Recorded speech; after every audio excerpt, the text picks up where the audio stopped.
Good morning. It is Sunday. And I exist. Oh, I'm am also very dark. This is better.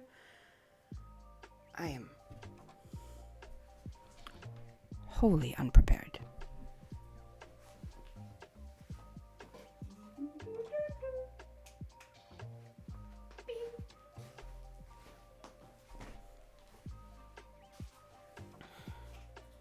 That's better.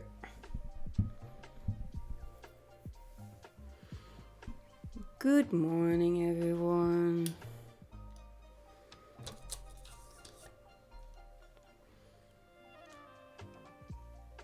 Good day. Good noon. Good afternoon. Good evening. And good night.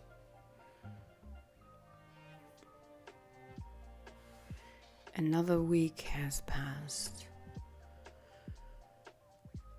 And a lot of stuff has happened.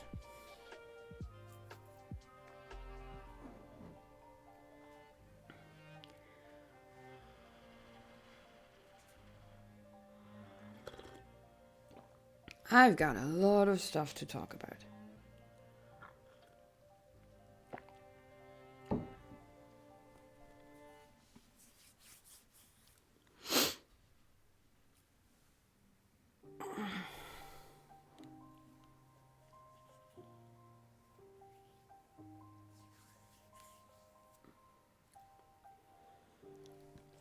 On Friday, the PirateSoftwareGameJam ended. And, well, I had been working on a game for 2 weeks. And I actually made a game. It's not really fun to play yet, but it's mostly working.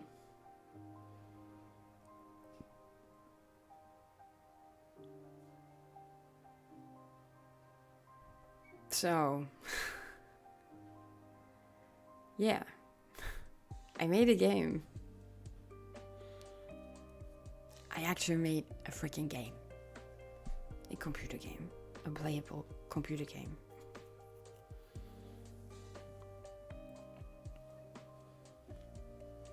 It doesn't have a menu, even though it had a menu. But I didn't manage to get the music to play on the menu and the actual game level. So I just quickly ignored all the menu stuff.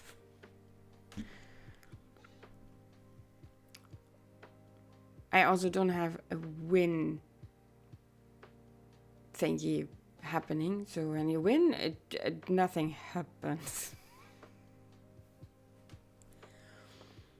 And that's mostly due to me making the game level massive. So testing the game, seeing if the win thingy works, took 10 minutes each time. So that wasn't ideal. But I mean, all that this game was supposed to do was to see if I can actually make something. And I made something. Let's see if I can stream this. Let's do a window capture. I mean, I have Safari open because that's where the game works for me and the music, because Firefox doesn't like music apparently, and Chrome just doesn't open the game. And that's on me being on a Mac. Okay, where are we? Safari. There we go. Wait, let me open that first.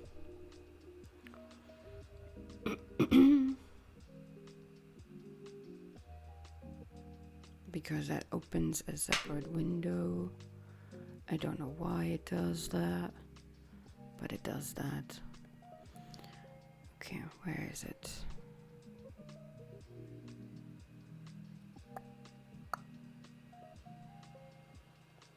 It's not here.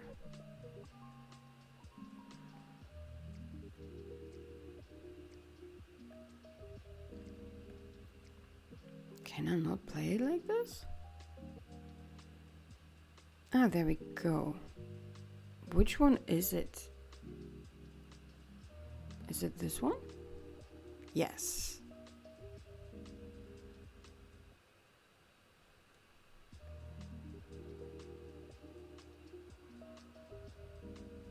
Here's the game. What? Oh, come on. It's not working. Okay. It seems like there is actually a problem now. Let's see.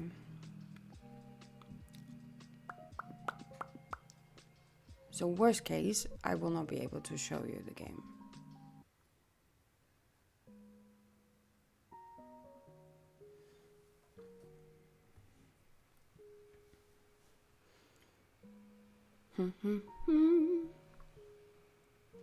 So the theme for this jam was "You are the weapon." I was not a big fan of that because I don't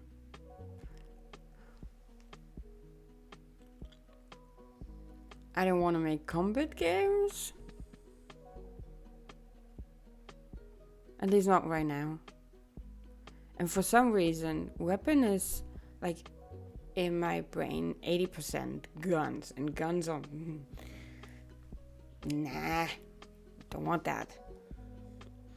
When I look at all the submissions now, most of the weapons that I see there are swords. I didn't think of that. That's an option, but still. Don't want to do combat. Which I kind of did, but also didn't.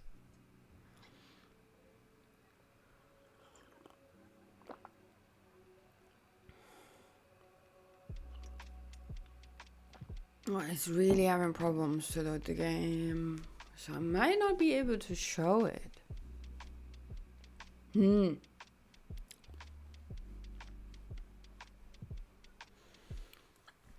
That's a little sad. I want to brag a little bit.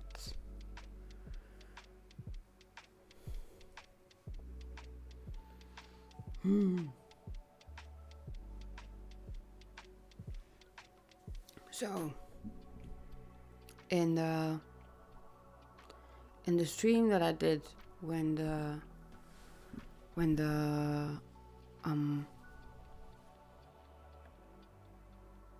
I have the feeling I'm not loud enough. Am I too far away from this? Do I have to like do this? This should be better. Yeah.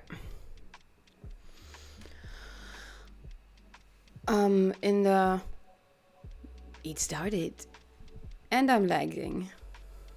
Well, let's see. I had the idea that like a weapon is something that you use to defeat someone. And I didn't want to make weapons. And for whatever reason, my first thought went to like cleaning up stuff and make a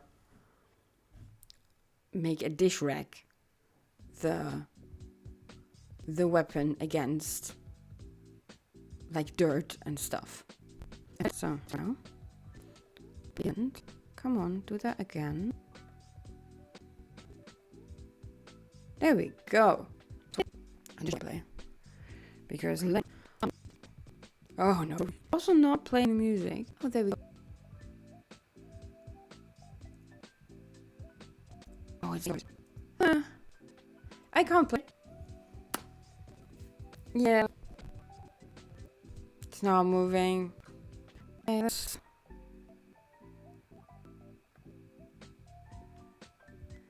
just shut that off.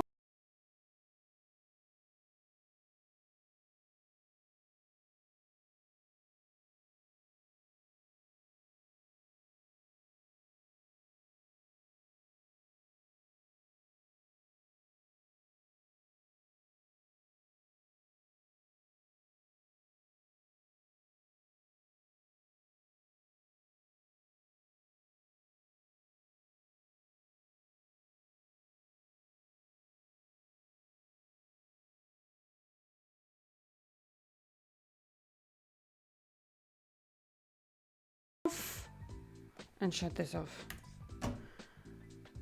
Safari wants too much from me.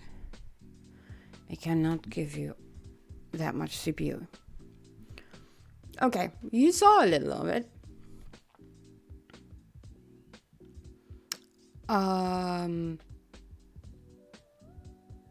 So yeah, I made the player a rag, a dish rag that is used to clean out an area that is infested with dirt, with different kinds of dirt. And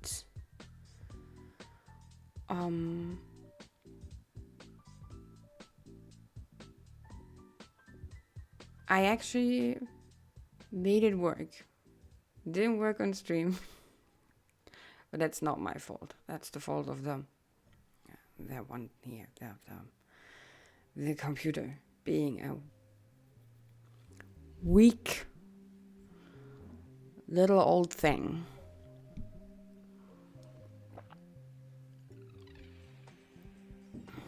I actually wanted to show the gameplay, but I think I have to adjust now. So, yeah, adjusting.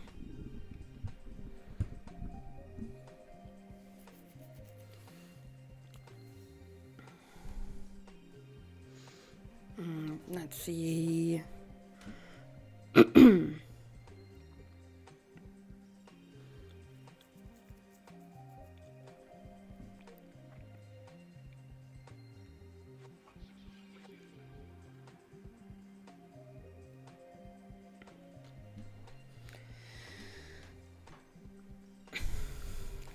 The idea was to make a game where the player is a dish rag and cleans out an old, infested fridge.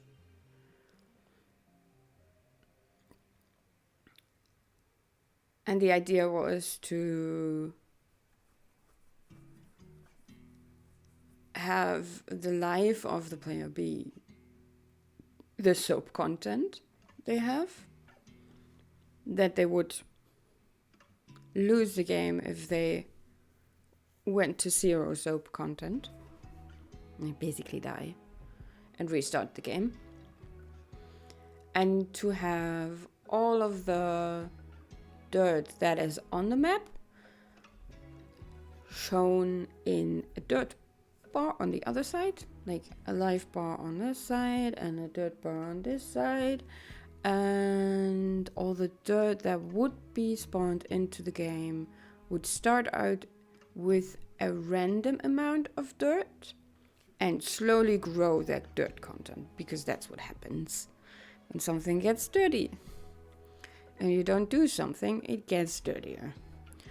And so you would not start out with a full dirt bar, but if you waited, you could see it just now. The dirt bar was nearly full. There were probably just 3 or 4 enemies that weren't at full dirt yet.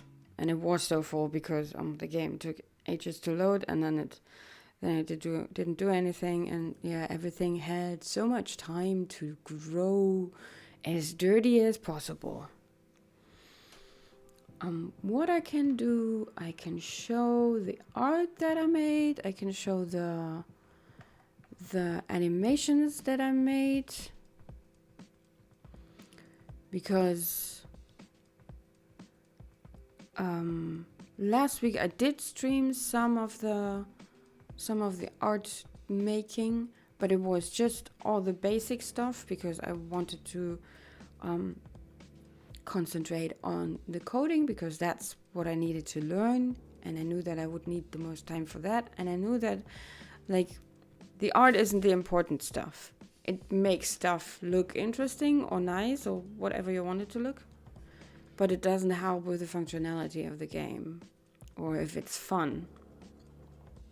I didn't get to make the game a lot of fun,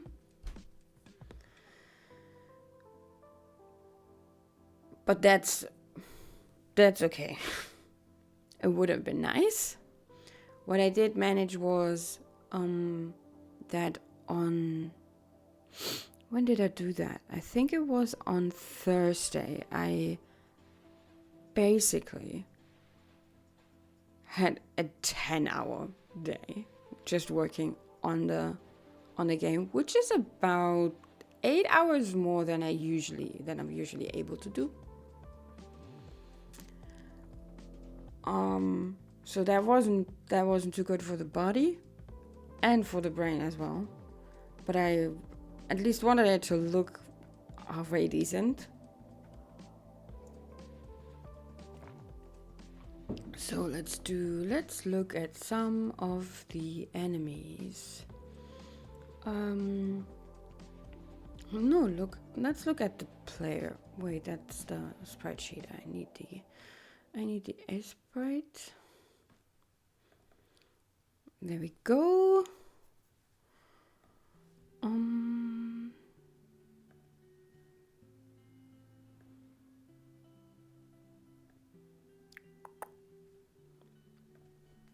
Here we go.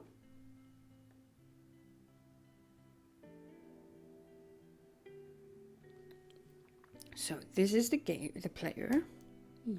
Let's make him bigger. And we have a very basic walking cycle. I still tried to keep the hobble of the first version. Then we have the idle. I don't think this is really awesome, but it's moving more than just the feet. Then I also made something that I didn't use. That's the getting dirty and the death. Didn't get to implement those because for some reason I was able to implement the walking cycle, and somehow all the other animations, the idle does work as well. But that's about it. I couldn't get the others to work. Which in this case is not too bad, because this one dies only once in the game. But it's bad for all the enemies. It would have been nice to have all the death animations. So we have the enemy hairy mess. It looks like this when it's small.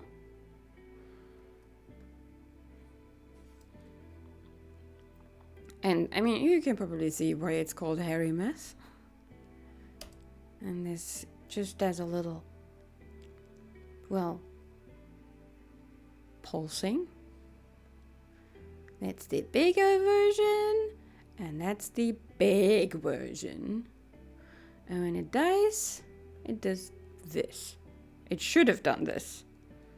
It's yoink, yoink, and gone. But it didn't, because somehow I couldn't implement that. It just didn't work. I don't know why.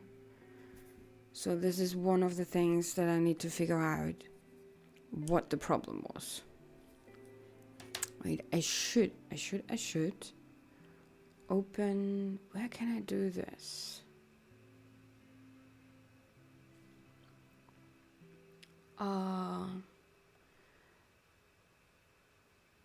What's the program called? I forgot the name.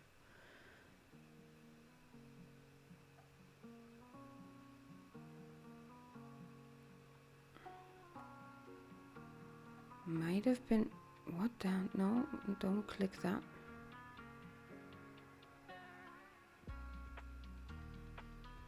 Obsidian, there it is.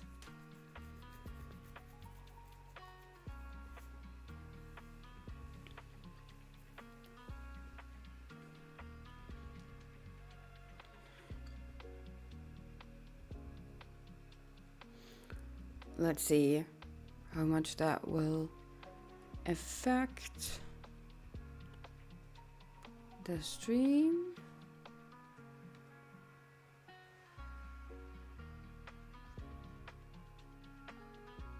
None of these actually.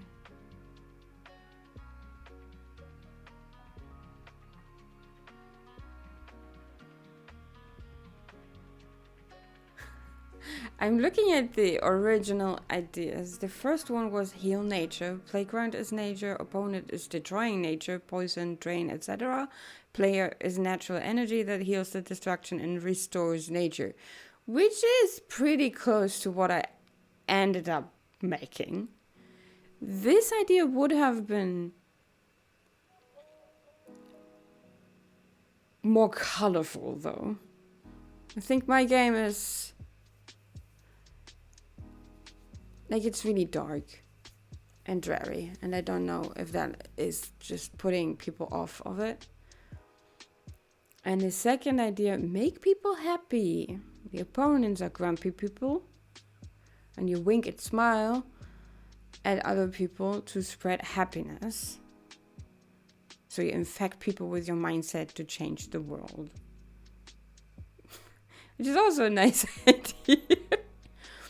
But the implementation would have been like something like a Tetris kind of setup. And when I started thinking about how to implement that, I realized there were quite like the functionalities were not easy to code. At least not for me, because beginner, utter beginner, and slow brain. And hard to understand stuff, so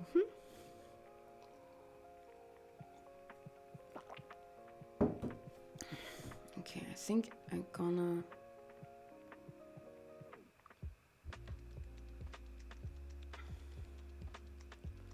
I forgot how to make a new one.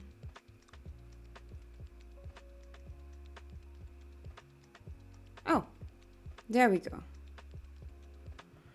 I'm just gonna make a completely new one that's called what I learned.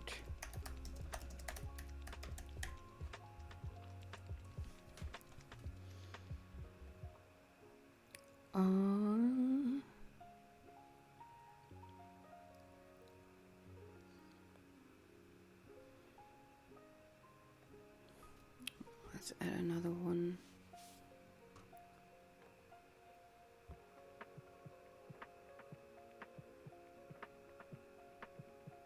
Am I lagging? No, I'm not. But OBS is not doing what I want it to do. Come on. It's not doing anything.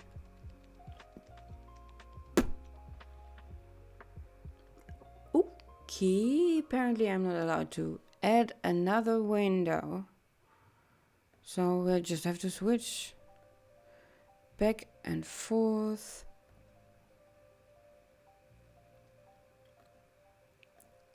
Good freaking Lord. There we go. Switch to that.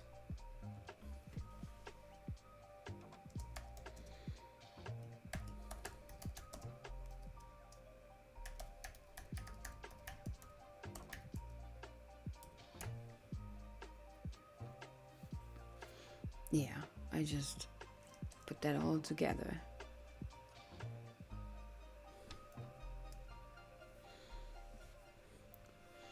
So let's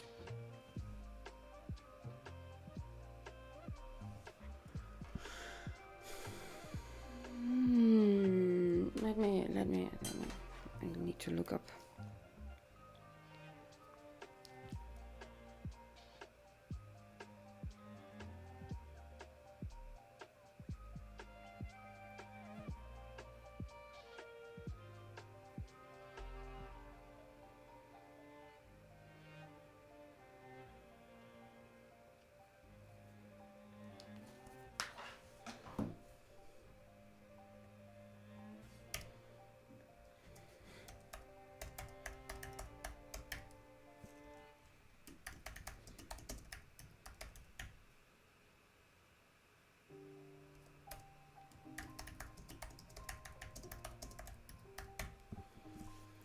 Okay, what I learned, what I need to learn. First thing I learned, no, let's just stay where I just was. That was how to implement different animations to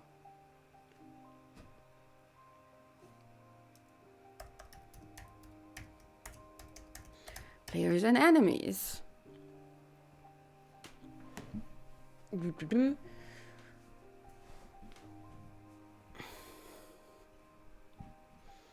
I watched a few videos and it seemed to work there, but somehow it didn't work for me and I don't know why, so need to learn more about that.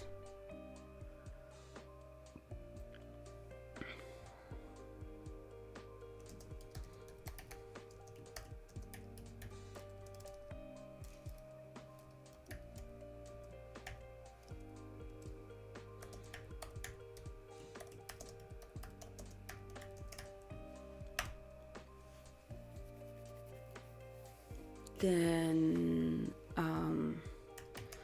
same goes, wait, those should be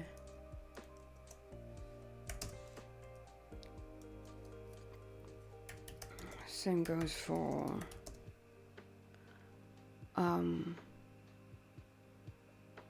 windscreen, and music.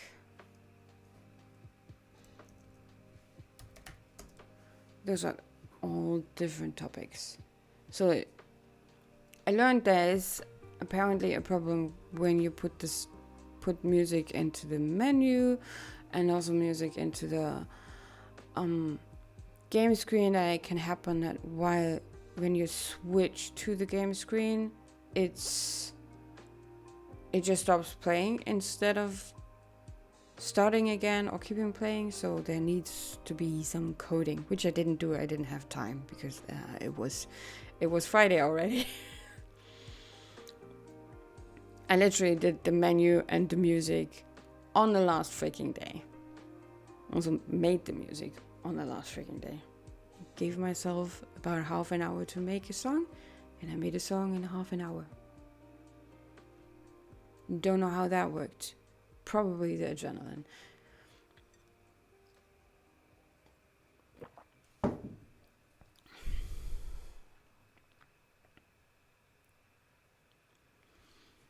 So what did I learn? One of the first things, I need a file system. That's gonna happen on stream today, to work out the file system, because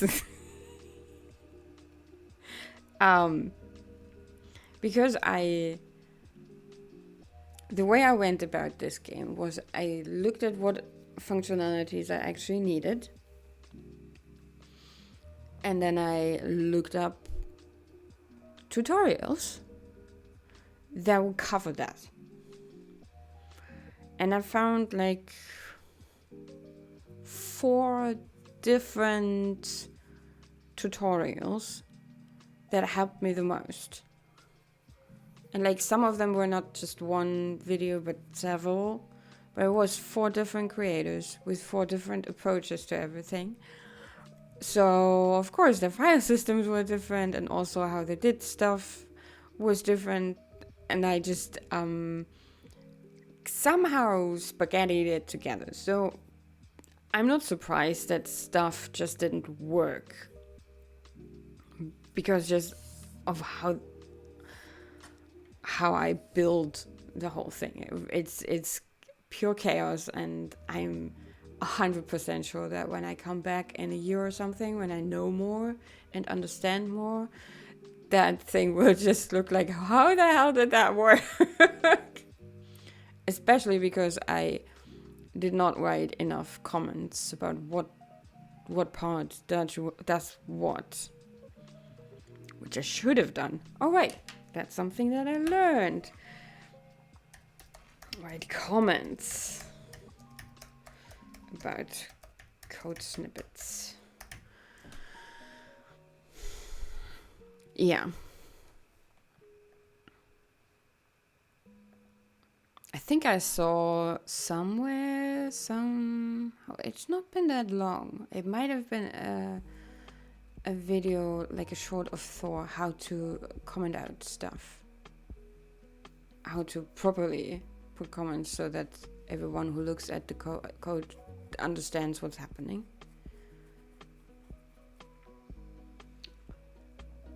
Didn't remember that content of that though, so yeah, I need a file system. I need to write the comments about code snippets so I understand what's happening. What else did I learn?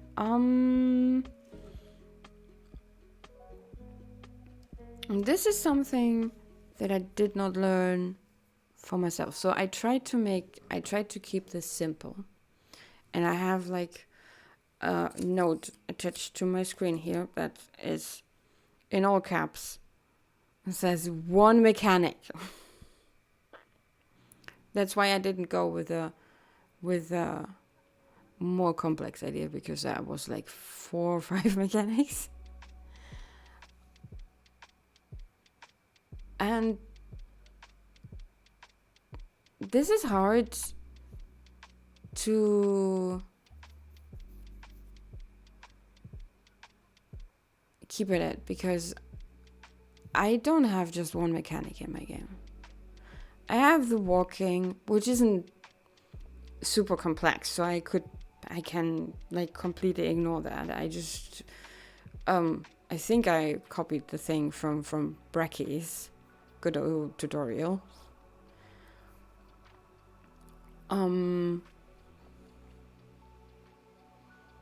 Then I have like the health bar and the dirt bar, and I have the pickup of the soap, which is the health, and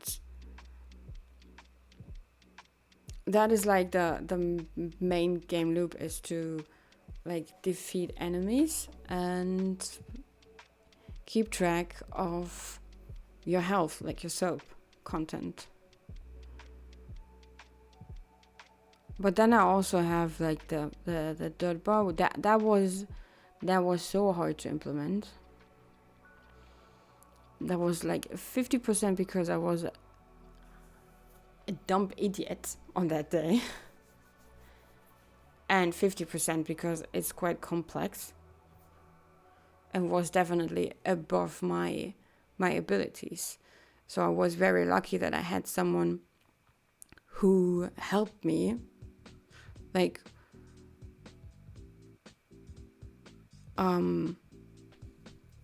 troubleshoot smaller stuff. But he also ended up pretty much writing the code for the mechanic that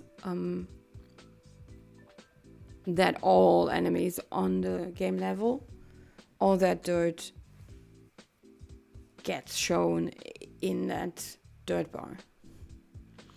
I did have to rewrite that code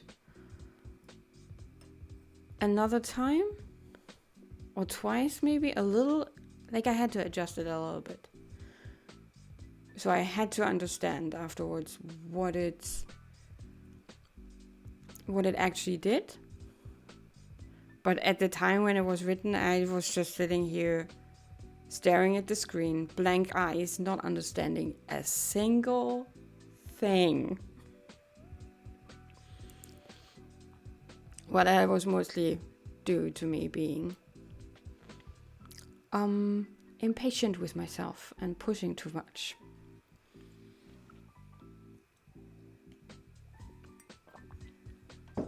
So that's something that I learned. Take breaks when needed. And this is a problem I always have. This is the situation when I do something that's a lot of fun,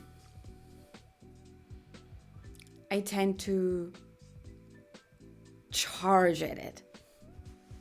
Like dive really far in, get really aggressive about it. And like hyper focus and not think of other things. And I already have like problems with feeling how I feel, how I am on a good day. But when I'm so focused on something, I just completely forget to check in with myself and always end up using much more energy than I actually have. And then I just break. Usually that ends in me having a meltdown, which is not fun. And that's what happened on the day when I really wanted to implement the dot bar.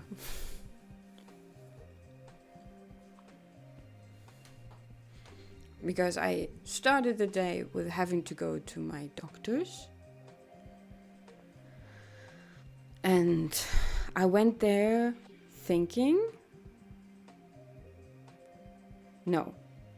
The day before, I thought to myself, I need to take care of my needs on that day. I need to, I probably won't be able to do anything after I come home, which sucks because I was there early in the morning and I had a whole day afterwards. Didn't want to waste the time, but told myself, hey, you probably won't be able anyway, so plan that in. On the day, though, I felt like, no, I want to work on this now. So I started brainstorming on how that mechanic could work on the way to the doctor, which I have no clue what I was thinking. Like going by public transport is so hard for me, and I just put on my headphones and ignored everyone else and concentrated on that, which can be helpful, and it was in that case, but it eventually added up to like a huge overload. So I went to the doctors, had a good talk with them, and then I went back and started programming and doing stuff instead of taking a break. And of course, nothing worked. Nothing really made sense because my brain was off. I already used all of my day's energy just by going to the doctors, not even the coming back. That just put me into minus, into the negative. And I just kept going because, yeah, why not? Why not extend more and even more energy? Yeah, and then I had a meltdown and asked someone for help, and the only help they could give me in that moment was just do the thing without me understanding any of it. which sucked. It was so bad. I felt so bad afterwards, and I was like, this is not my game anymore. And then I had to work through that and get to the point where I said, okay, let's just put this person as another programmer and call it a day. And then I had to work through the feelings of, man, I wanted to do this alone. But so there was a lot of hard feelings on my side.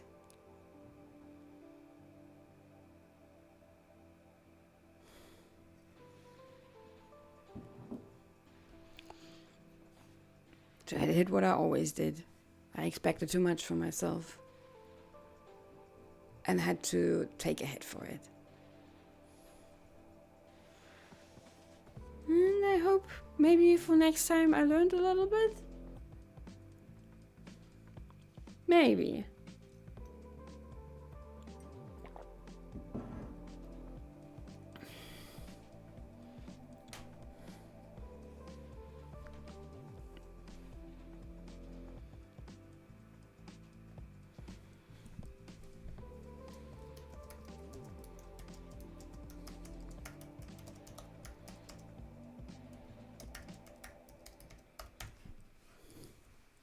Yeah. I think that's definitely something that I need to look into more. I tend to always want to make things more complex. So looking into how to make a game fun when it only has one mechanic. What does that even mean? I mean, just one mechanic won't be a game. I can't think of one game that has exactly one mechanic. That would be Pong.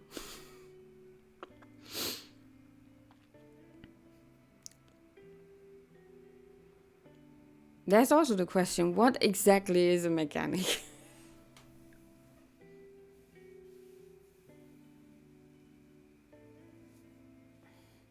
So the moment you add movement to your character, that's a mechanic.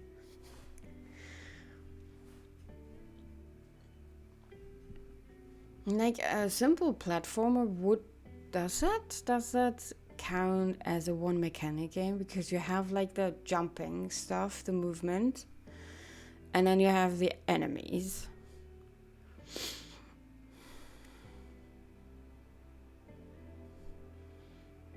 I'm thinking about how could I make my game idea less complex, but I can't come up with anything. I have the player walking around, colliding with the enemies. Oh no, I can make it easier. Yeah, what I have is the enemy walking around, colliding with the enemies. I have the player walking around, colliding with the enemies, and the enemies getting cleaned on contact, which in my case takes several swipes of the rack because it's dirt, it's not that easy. So we have that. Then there's also the mechanic. Is that a mechanic that the dirt is slowly getting dirtier, so harder to clean? That's probably the second. And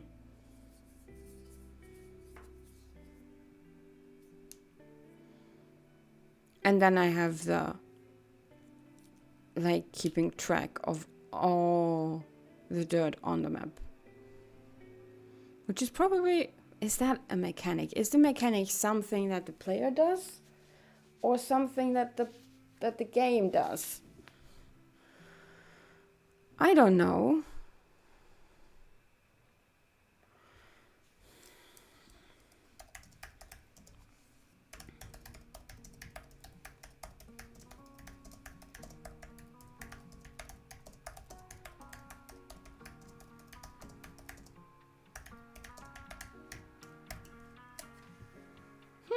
Who knows? Not me. Whoa.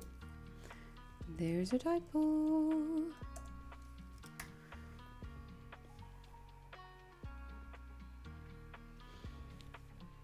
That's...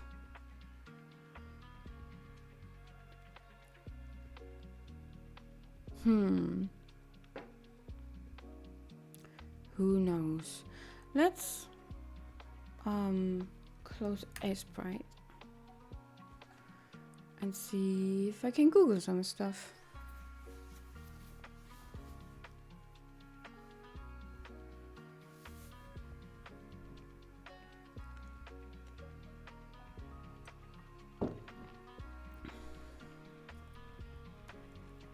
My computer is huffing and puffing. Not quite happy.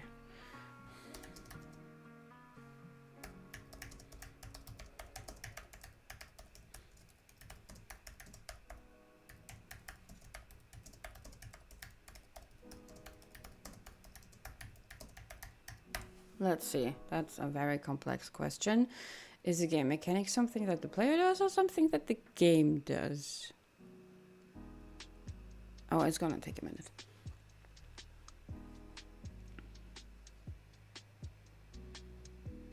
Oh no! The first sentence of the answer is there is no consensus on the precise definition of game mechanics.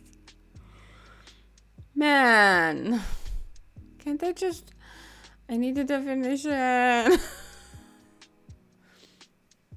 Competing definitions claim that game mechanics are systems of interactions between the player and the game, or the rules and procedures that guide the player and the game responses to the player's moves or actions. So, my question, is a game mechanic something that the player does or something that the game does? Is answered with yes.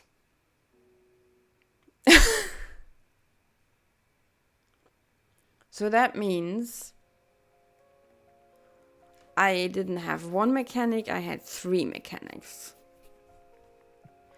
Let's see, what are examples?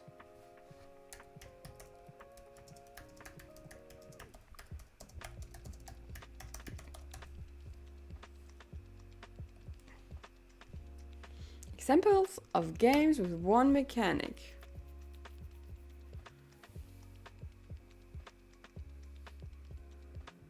What? That's... So the first hit is good games with one or more mechanics that drive me insane. No, that's not... Okay, let's look at Reddit. Reddit always seems to answer the more interesting questions. Not always correctly, but... Single mechanic games.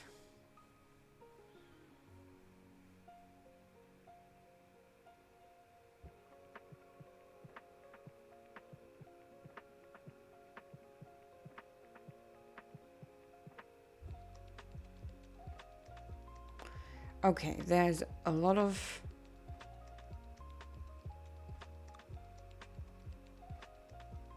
Undertale. That pops up a lot. I had tried to play that. So... But Undertale is not just... Okay, so what one mechanic means is one mechanic is like the focus of the game, and there is stuff around it, but it's not like complex.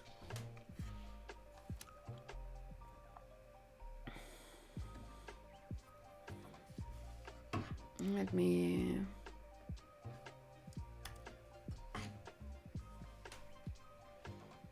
Do I have like a...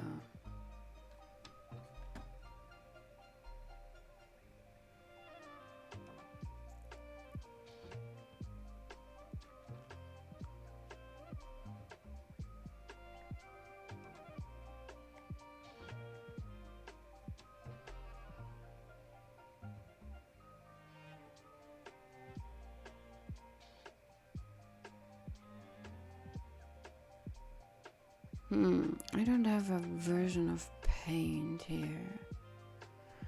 So let's just go back to iSprite and use that as my...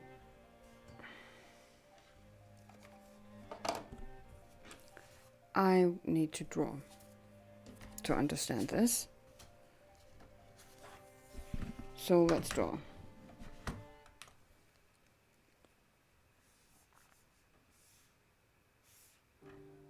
Come on, wake up.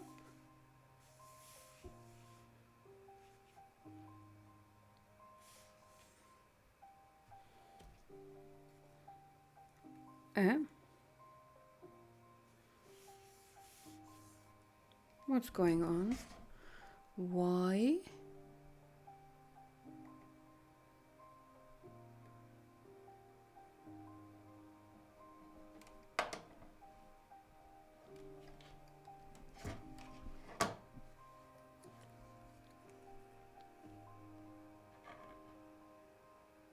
My Wacom doesn't want to connect. Just like my brain.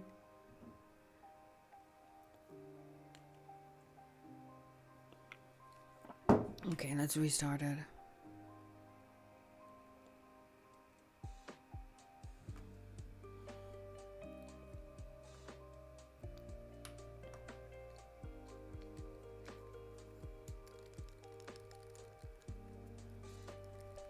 Ah, there we go.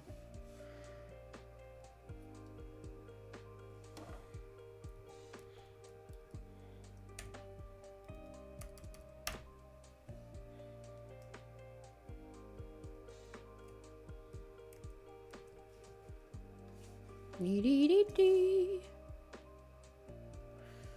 Let's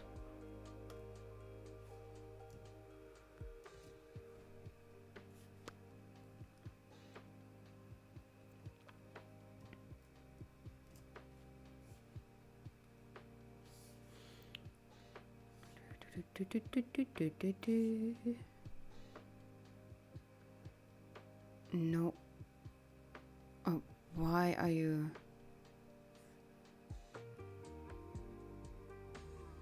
There we go.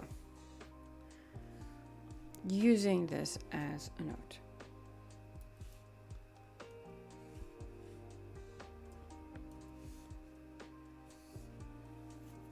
That's a bit big.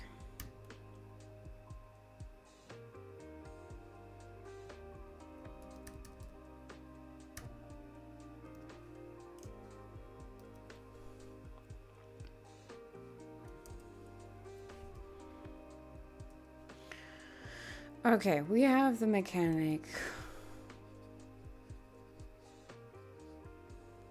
walk. What did I write there?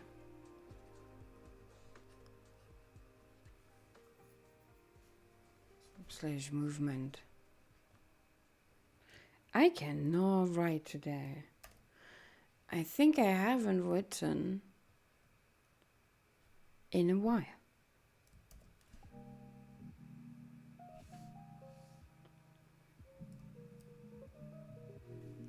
Then I have the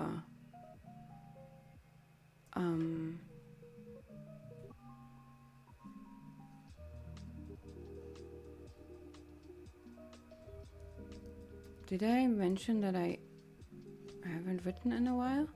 Soap management. And then enemy.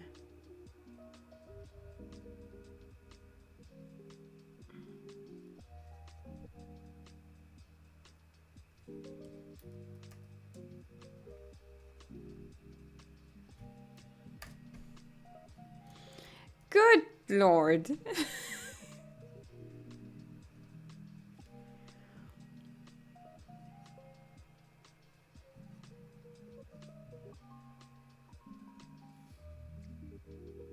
That's a lot of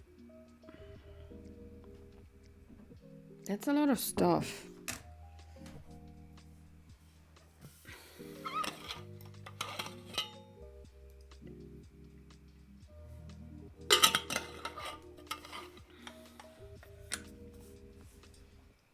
then we have like the universal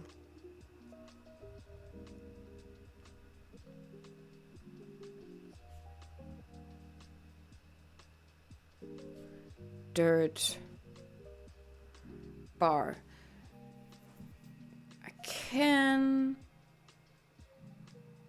like the movement of the character is very basic, so I could probably ignore that one as a main mechanic. The soap management is important for the survival.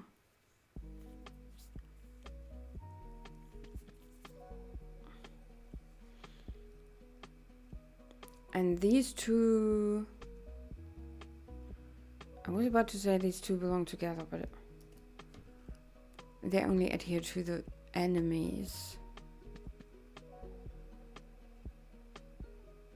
I mean, no, I'd say these two belong together, and these are what makes the game interesting, because this is a puzzle game, and just walking in a puzzle game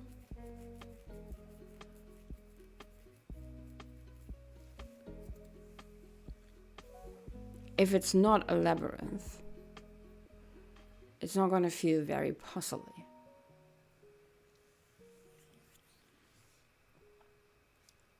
So this is for survival. And this is to make it interesting.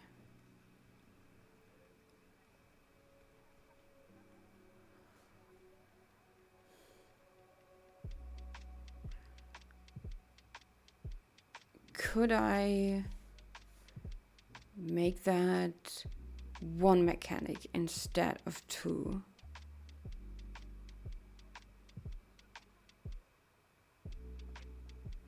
Could I strip that down?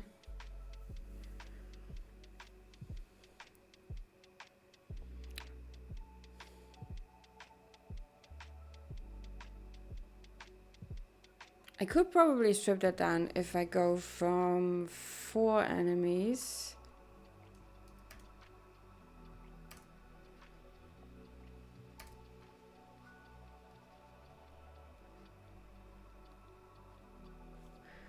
to 1.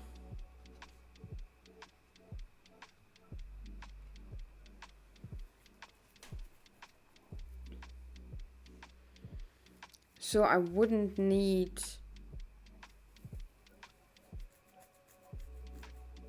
No, I'd still need this code here. This would still be necessary.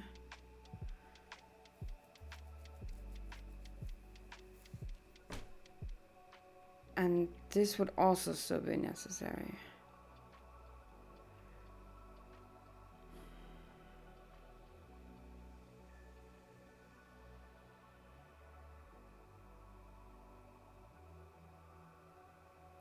It wouldn't be necessary.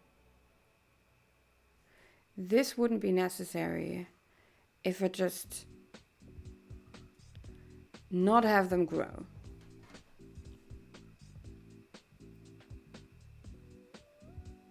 If I just, let's...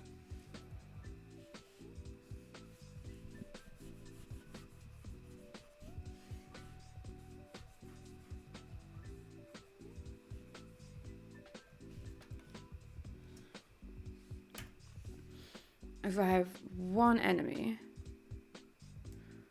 1 dirt, doesn't grow,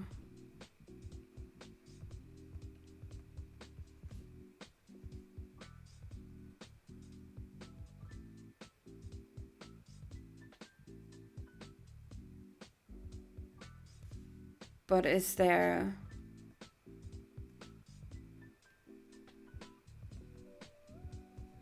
multiple times?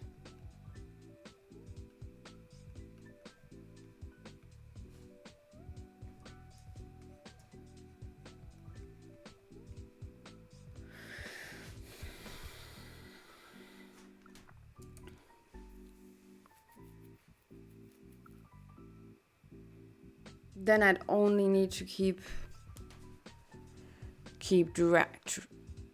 track of how many enemies there are.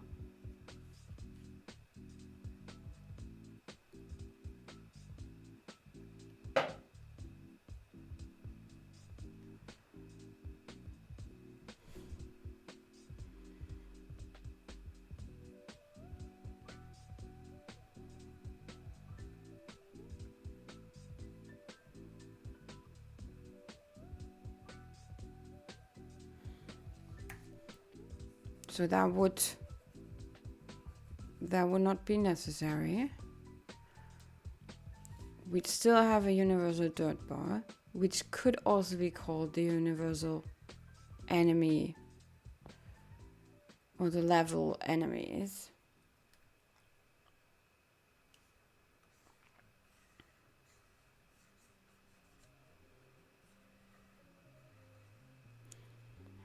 But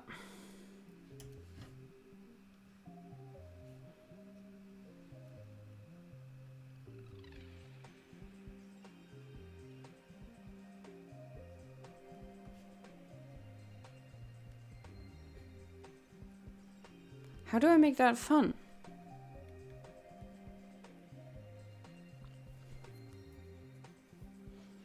I could make it fun by adding sound effects, by adding graphic effects, but it should be fun before that.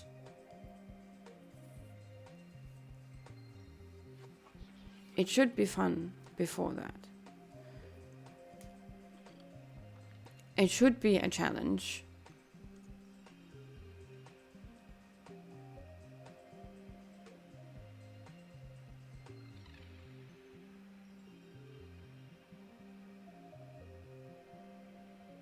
So I could go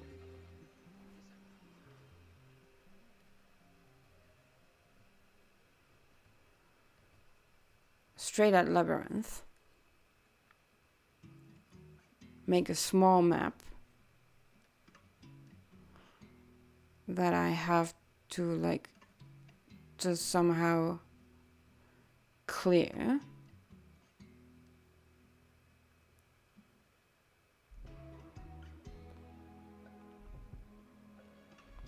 I would have to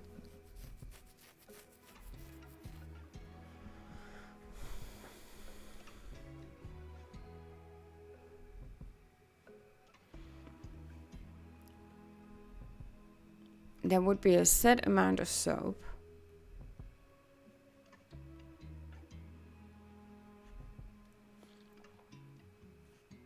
And if you use too much, you don't get to the end of the labyrinth.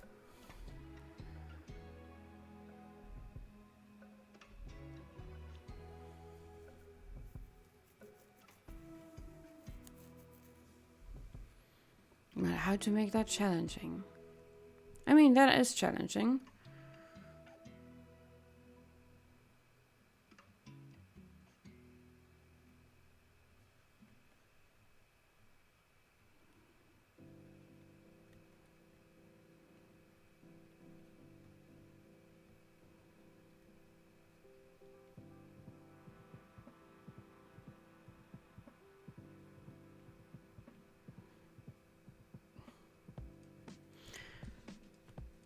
So I get a set amount of soap, and then you have to get to exit without dying.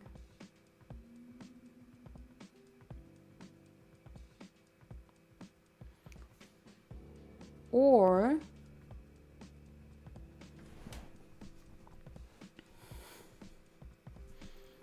all the labyrinth is fully dark. You don't see where you go.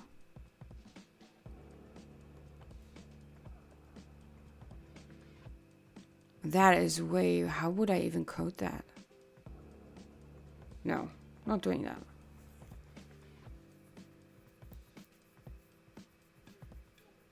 Or I could just make all the assets dark. Like, yeah, that's, yeah.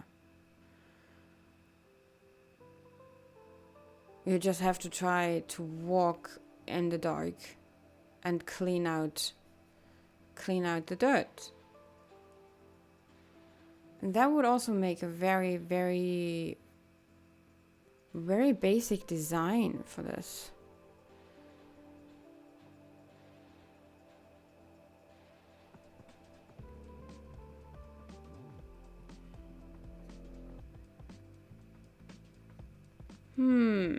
That sounds interesting.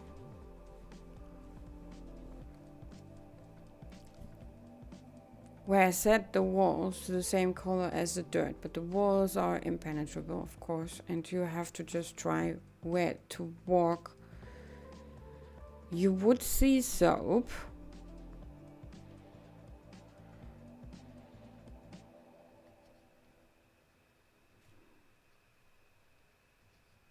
So you could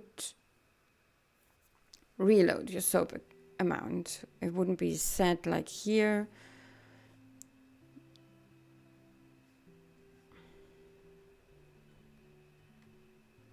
You would refill the soap.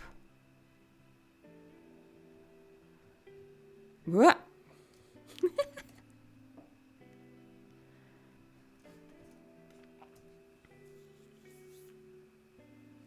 So the challenge of that would be to how to keep track of the soap. For me, the challenge would be to put enough soap on the map to make it passable. But the maps could be really small. I don't have to make such a massive map anymore to make it fun. And just have like several ones stacked together.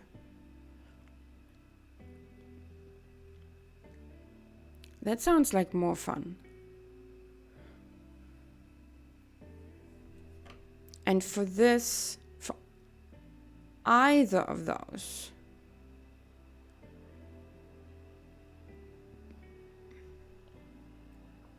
no, not so much for this one, but for this one, I need new designs, new art.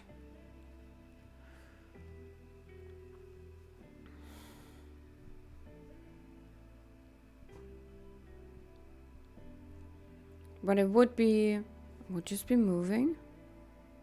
It would be soap management. Wait, you wouldn't need to keep track of the dirt on the map because you're not...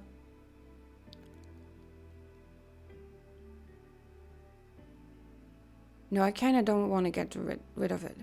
This one here, getting to the exit, needs no dirt manager.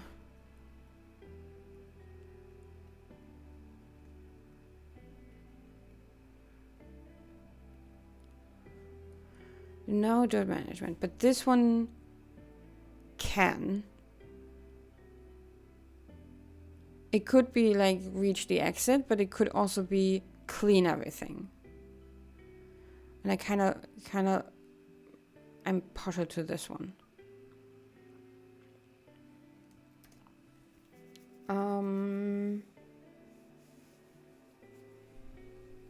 I would have to rework all the artwork. I could go 2-bit with this one, 1-bit. Because it would basically just be blocks of black where there's dirt, and the player and the soap would be the only things that are a little... I would need more than just 2 colors for this, because the soap needs to be pink. I don't know why I want the soap to be pink.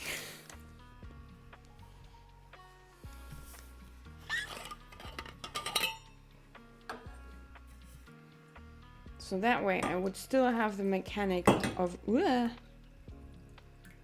keeping track of all the dirt on the map.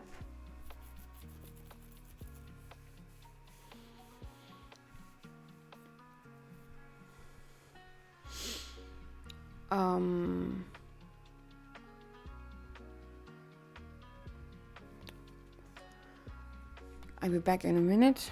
I need to go to the toilet.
And I'm back. Yes, I also got a piece of chocolate.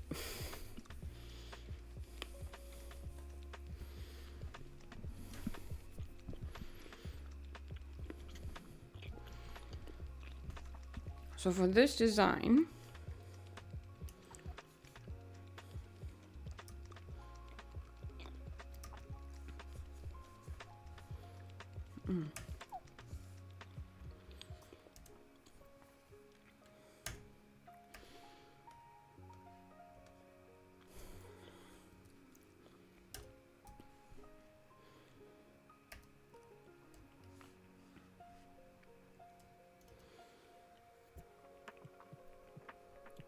if I redesign it like that, I need the movement. Whoa. Why is that so?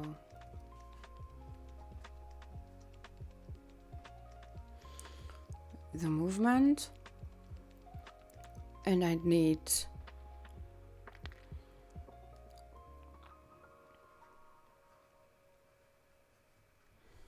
the soap management.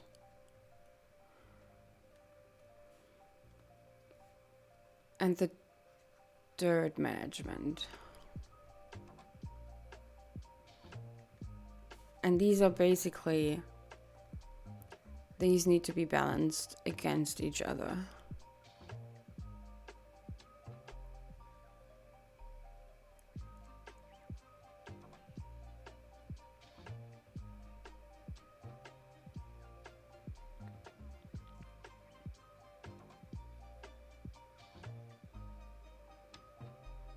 That would be less work, probably.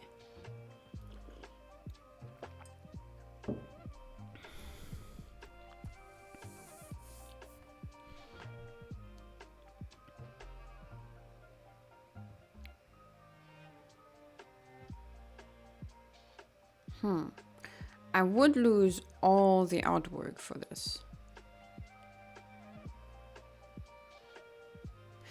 Wait a moment. I keep thinking about this as like something that I have to do, which I don't. I don't have to rework the whole thing. I kind of like on Friday, I felt like I had to rework the whole thing to make it like a playable game and fun game and stuff. And I was like fully in the dev mindset of keep going, because I had been pushing myself for the last 2 days. Like Thursday and Friday, I was like just pushing so much. So I was still in that mindset. Yesterday, I got hit with the tiredness. And today, apparently, I kind of want to go back to the feeling on Friday, but maybe don't. That's not a good mindset to be in. Like, I don't need to push myself to the end, because I already learned what I need to learn for the next one. Whoop.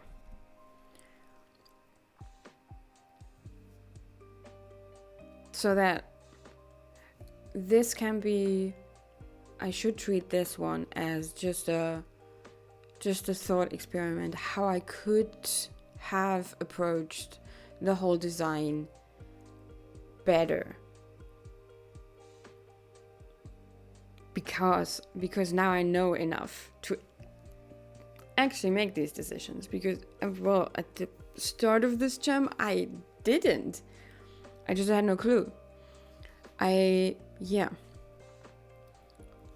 So using what I know now, I would have probably designed the game as like small-ish levels that are built as a labyrinth with no exit. It's just, I mean, I did do that. I did build like a labyrinthy kind of level with no exit, and just put dirt at strategic points, like in the corners of stuff. Like there was always something here, that kind of situation. What I could have done better is to make, first of all, the labyrinth really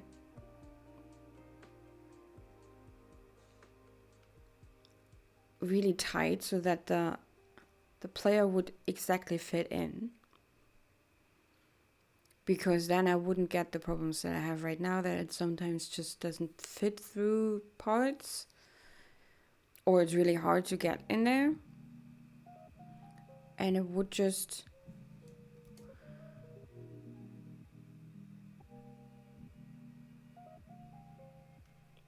walk through these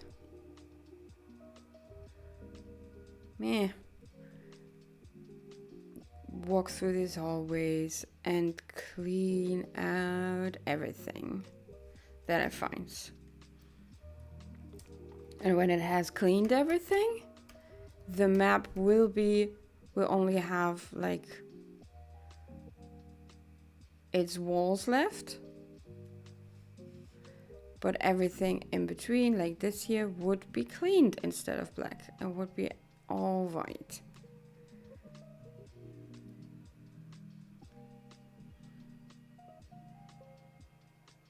Yeah. That also means I wouldn't have needed time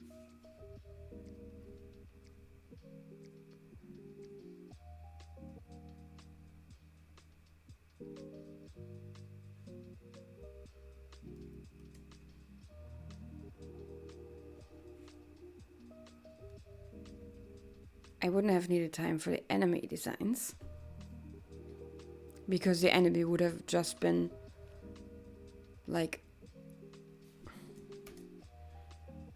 a block of black. And I wouldn't have needed time for the wall designs, because again, those would just have been blocks of black. I would have needed the design for the player. But with that simple approach, I could have whoa, holy.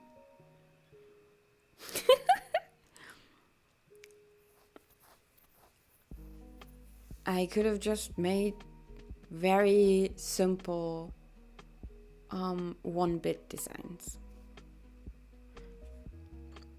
Or like maybe 3-bit, because like the soaps would have needed a different color, but that is it. And I could have had the health here and the dirt here. And maybe the level here.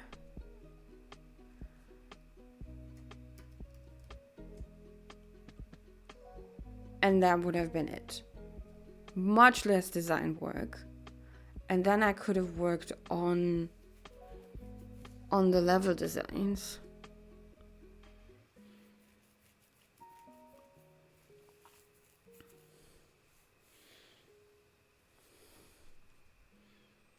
Yeah.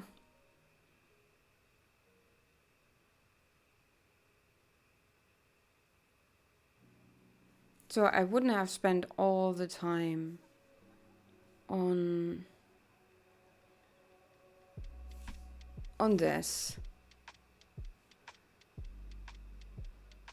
And and this. And so on. I had like 4 enemies. I had the soaps. All the enemies were animated. I had like, where is the tile set? I had the whole fucking tile set. These things down here, these are the dust thingies. Those are one enemy basically. Had to animate that. Then I had like, these are the walls. I could have done all that with just blocks of color.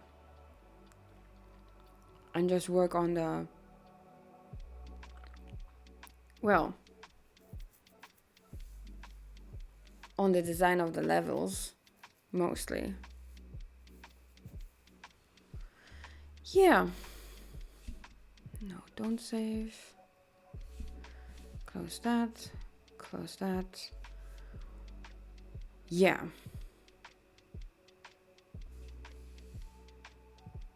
Let's switch back to Obsidian.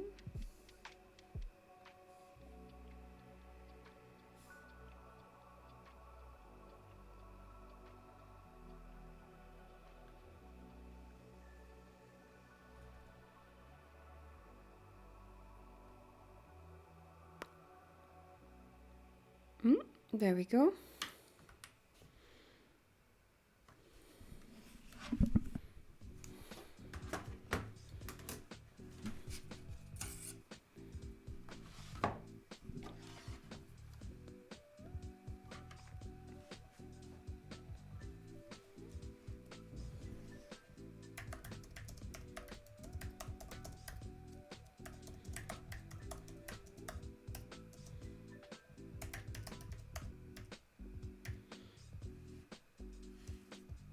Spending more time on working out the mechanics.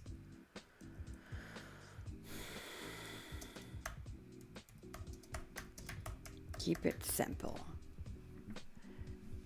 Because now that's possible for me.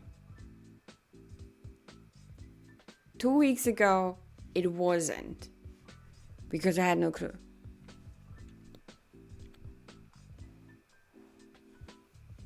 And that's the thing. If you start something new and you have no clue about it yet, it's super easy. It's super easy to overscope, to expect too much from yourself. Because you have no clue.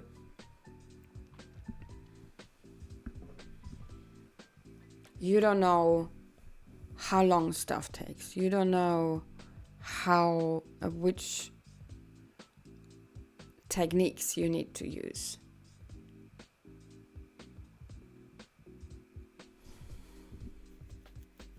You basically don't have the expertise to actually not overscope. That's why so many first time devs overscope.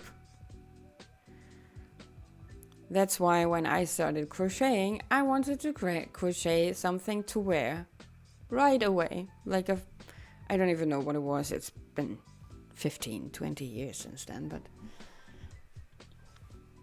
I probably wanted to make a top or something, or even a jumper.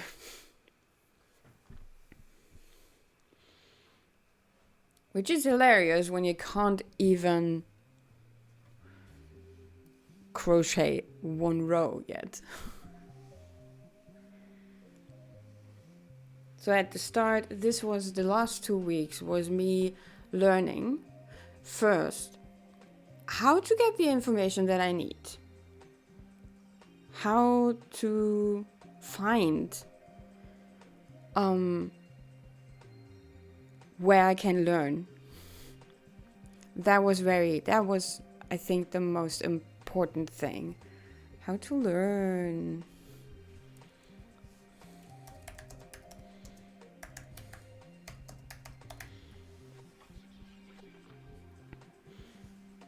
So I know already that there are a lot of tutorials on YouTube, and there are also written tutorials, but I don't do well with written tutorials. I need to see what they are doing. Like every little movement. And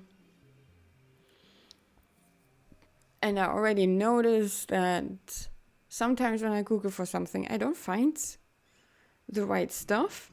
So I don't know why I feel bad about this, but I went to ChatGPT and asked them. I explained the situation. Them. Yeah, I'm just going to call them. It's a program. I asked it. I explained what I wanted to do and asked, can you link me tutorials for this? And it did. Not always successfully. Sometimes the links were not working or the videos were deleted, but very often those videos were exactly what I was looking for. And the further I got in, I also asked for explanations from ChatGPT. Like posting in a snippet of code and asking, hey, can you explain to me the parts of this? What do they do? And for something very complex, I then also asked it to explain this to me as if I was a child, which was very helpful actually, because then it starts to give an example in real life, which is usually how my brain works. So that was helpful. I will definitely keep using that part. And that's what ChatGPT is really helpful for, if you learn. It will also suggest you code, but I have been told that that's not. Well, first of all, it wasn't allowed in this gem, which is good. So I wasn't too tempted to copy stuff. I did use some of the codes because I also found the exact same code examples in the tutorials that were working. So I don't know, did I copy it from ChatGPT or did I copy it from the video? I don't know.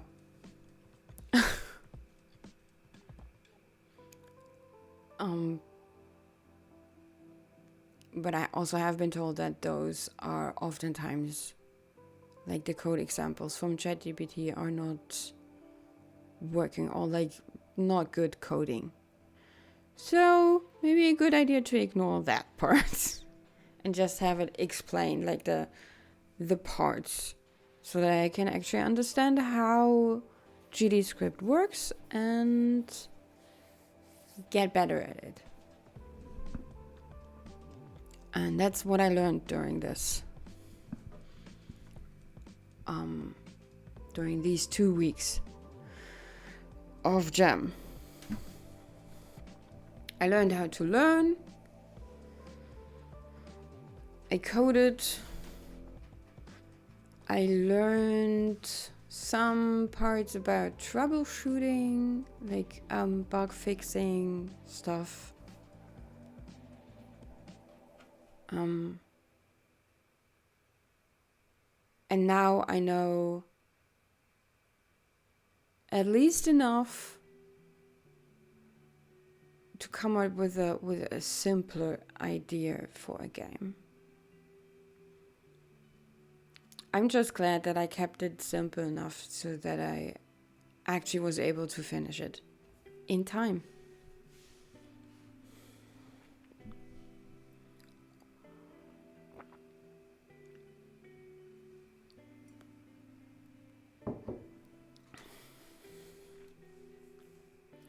So, and now, let's see. Do I still need this? No, I don't think so. Can close this. No, we don't save. Because now I'm going to look up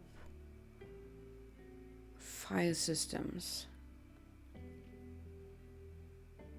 Wait, let's write a little bit here.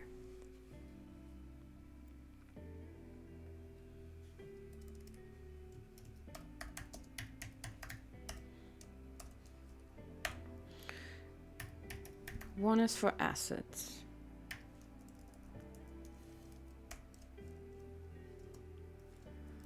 Then one for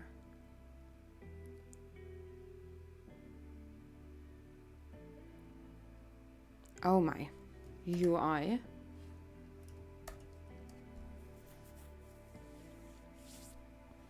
There are probably a lot of different approaches to this. File systems for Godot projects.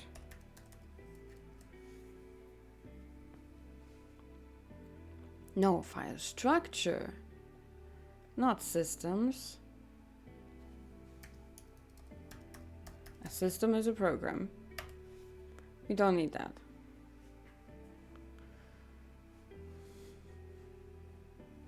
Let's see if there are images, because I'm a visual learner.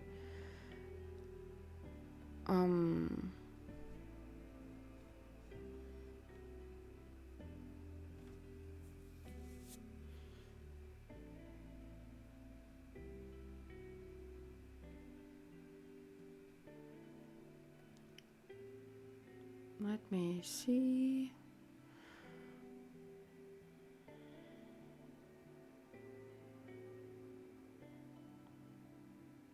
Oof. I think I'm getting a little overwhelmed.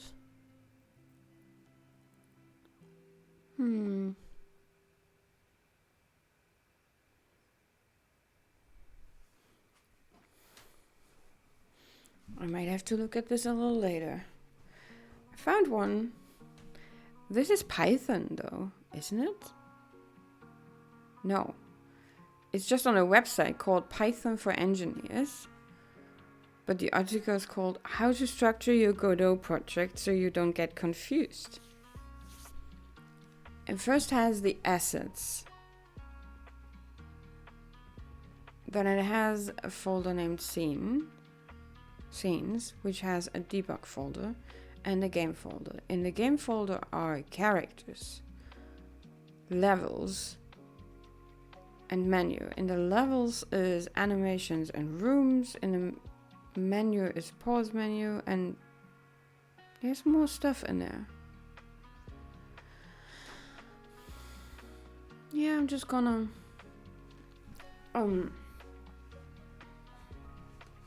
lean back a little.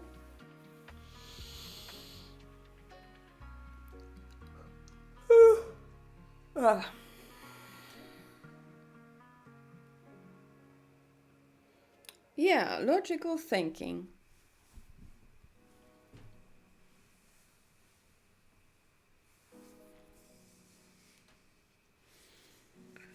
That's shutting off so fast for me.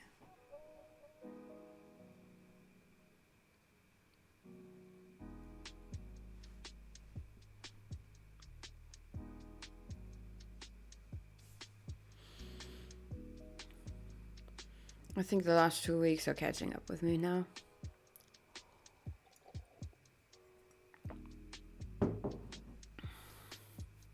I did a lot of stuff. I even tried to write down how many hours I worked on this. Let me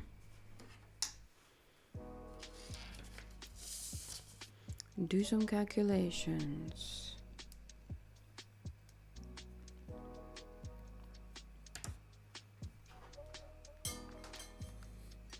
Let my phone do some calculations.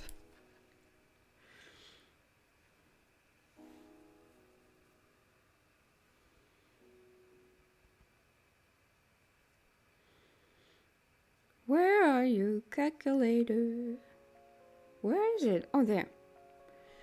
Green. So we have 2 plus 5 plus 3 plus 6. That was the last stream. The 6 hours was the last stream. At the day. It wasn't just the stream, but that was all the work I did on that day. That was just graphics. Plus 1 plus 3 plus 1 plus 1 and 4 and 1 and 1 and another 1 and 2 and 2 and 5 and 3. So that's the hours. That's 41 hours. Now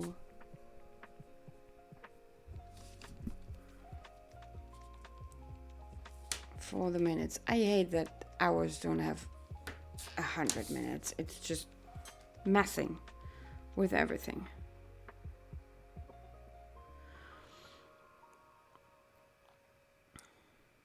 So that's 30 minutes, 30 minutes, another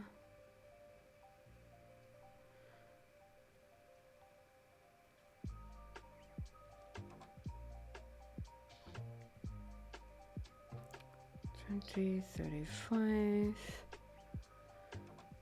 40, 45, 20, 30,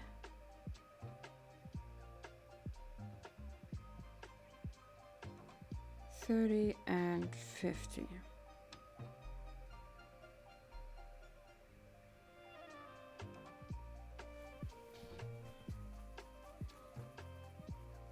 It's 435 minutes.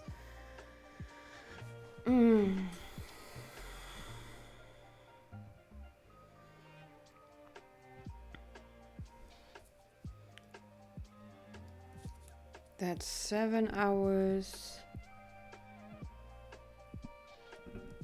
7.25 hours. That's a quarter, so that's 15 minutes.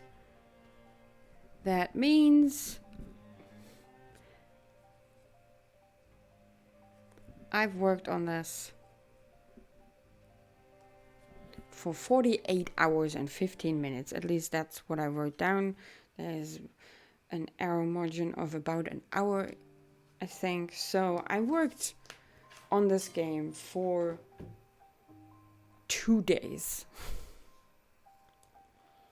Which is...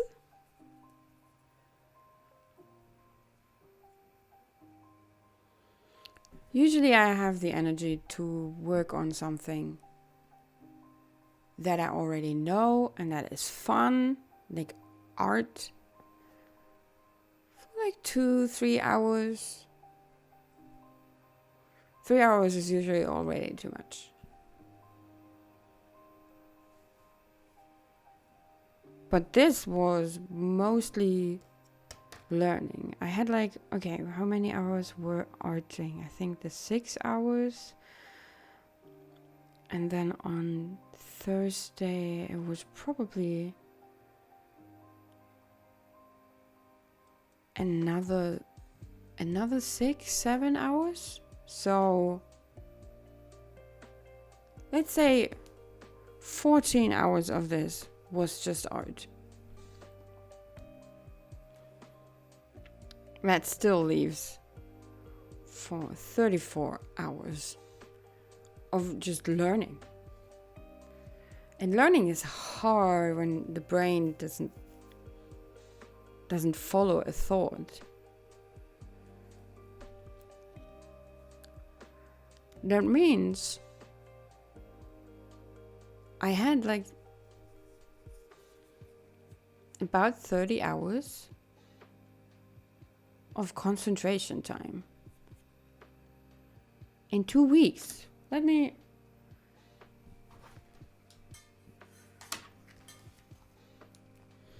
I didn't start on the first day. I started on Sunday, I think. So let's say I had 12 days.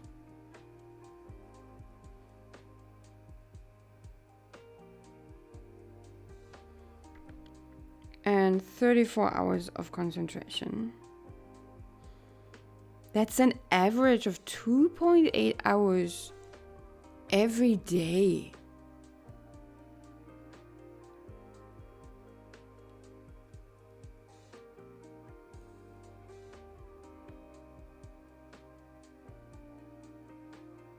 Holy shit, that's a lot.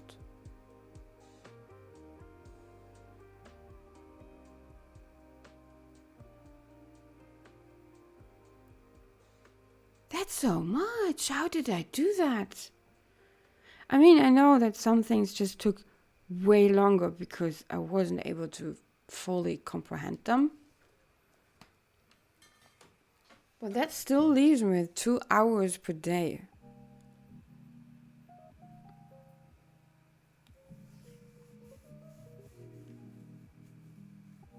Okay.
No, I think that's the wrong conclusion.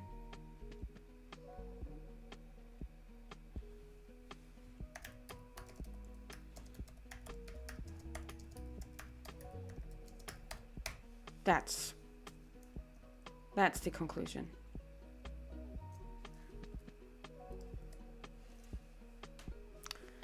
learning coding is actually fun.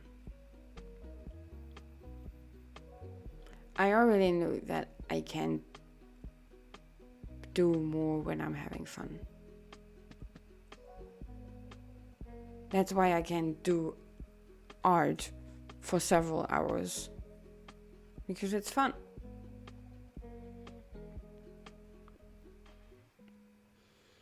I didn't expect that learning coding would be fun.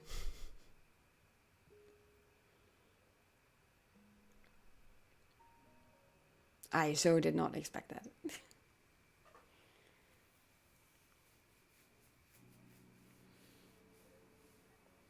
No, I think I was expecting it at the start when I, like in spring last year, like a year ago. Not quite, but you get the point. In spring last year, that's when I wanted to, when I got this I want to learn this. And apparently I can learn this, and there's this guy who's telling me, hey, you can do this, here is all the information that you need for this. Go. Learn.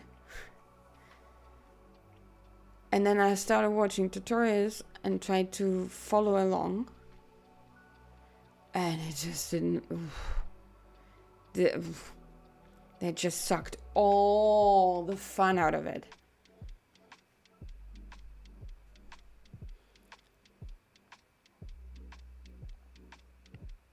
I just needed about a year to get to the point.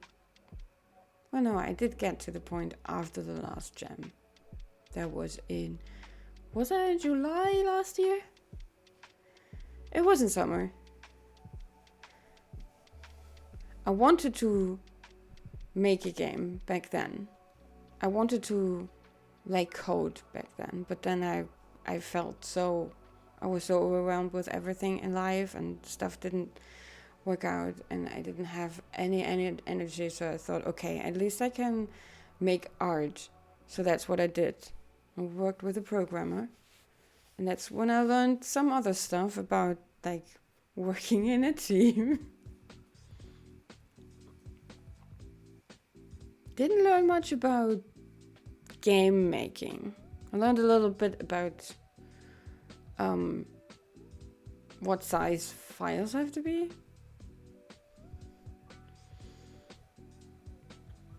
Or what size the art has to be. And after that, I thought, okay, the next one I will just code. I will do it on my own. I will work on my own project where I can fully concentrate just on learning. And then I waited. And I waited and I waited and I waited, and then it was here and I was panicking, and then I started and it just worked, because that's how I freaking learn stuff. I do stuff. I start a project and then I figure out how to do the next step when I need to.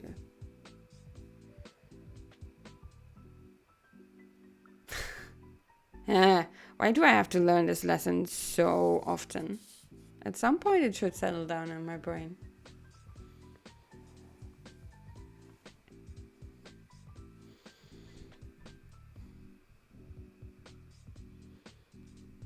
I learn stuff when I need to learn it. So I learn how to code the movement of a player when I have a player that needs movement. I learn how to code, how to like implement collision shapes when I need the player to collide with an enemy. I know I learn how to change sprites when the enemy gets stronger, when I need the enemy to look different when it gets stronger. So that's how I learned. So, in conclusion, I probably need to take part in more jams. But I mean, I don't know if there are a lot of jams that have like enough time.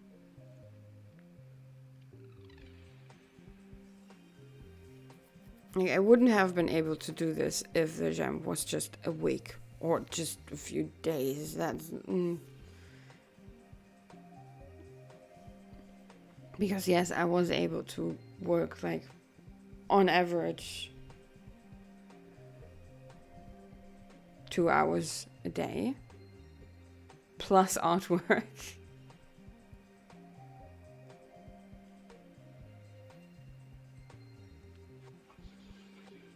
So I need any other jams to be of a similar difficulty. But I also can't do that too often because, well, this was hard. I'm definitely like paying the price now. But it also was very fulfilling because I got all the excitement of, hey, there's a problem and I solved it. I understood how to make that go away. Or, hey, my character is moving now. And I have a time map now. And there are enemies that change their shape and design when they grow stronger. All that stuff. There were so many tiny, small moments of, I figured this out. This works now. And those were what kept me going. And those are probably the reason why I'm not completely hidden under a blanket right now.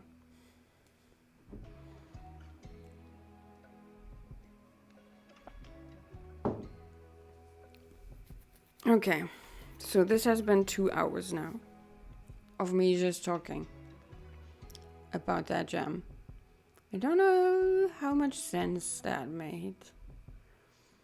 Probably a lot. I don't have the process power right now to work out the file system. I'm gonna do that on a later point. And here's the thing. Do I keep streaming a little longer and just make some art? Or should I just stop streaming? I don't know. It's been quite silent today.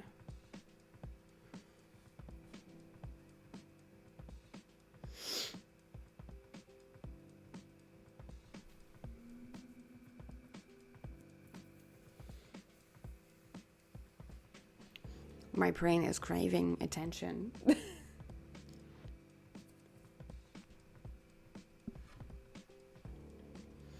So what can I do? I could probably switch over to Aseprite and just make something.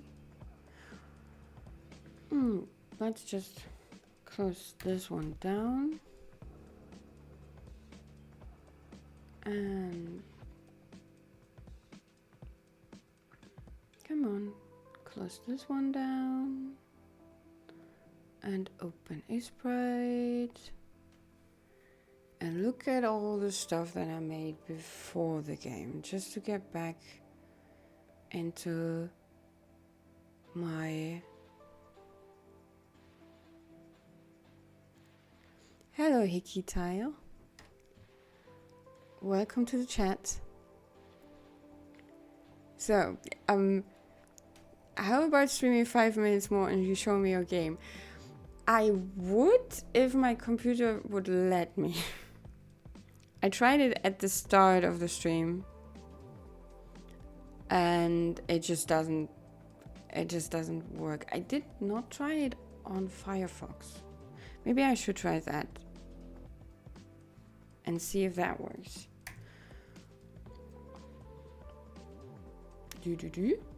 It's probably gonna take more than 5 minutes. Just for my computer to not ignore me. Have you taken part in the in the game jam.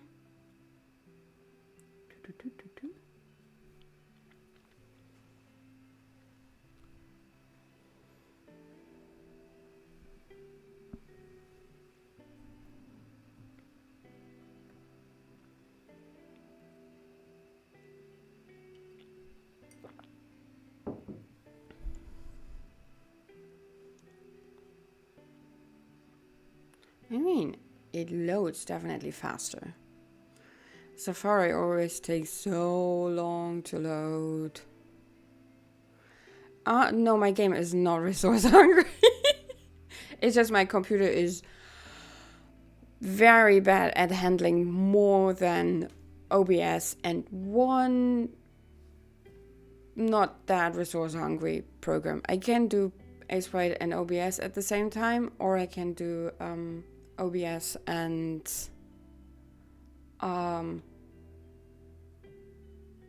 a browser.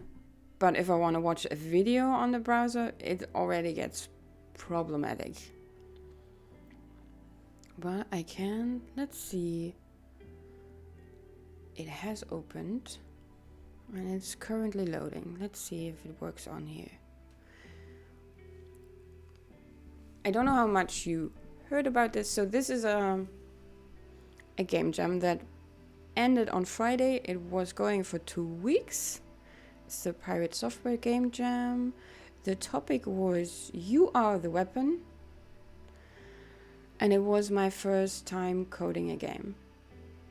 I have participated in another game jam before, making just the art. Oh my.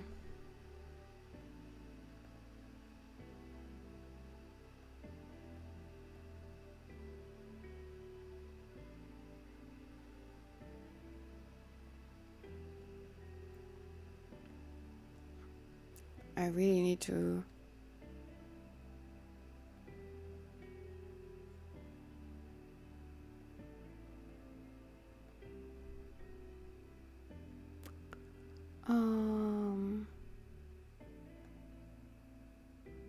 band, there we go. Okay, where was I?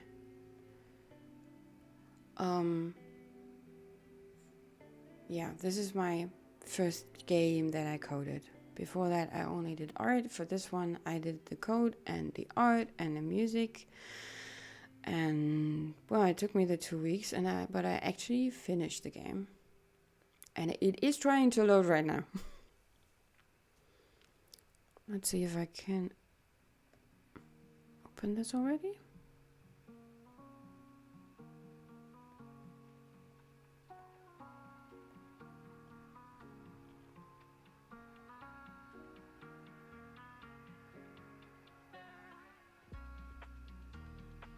Congrats, you started coding and you finished the game. That's a double win. Yes, it feels a little more than a double win. Okay, I just need the game is on. There we go. I'm lagging hard. Let's see if I can move in the game. So this is the game.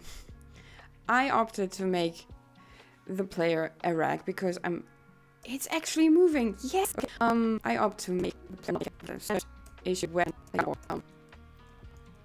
or a sword, but I'm Iraq as a weapon. Maybe we have the dust in the corners. There are multiple signs that are here. On left you see a soap bar. Up so just like dirt and do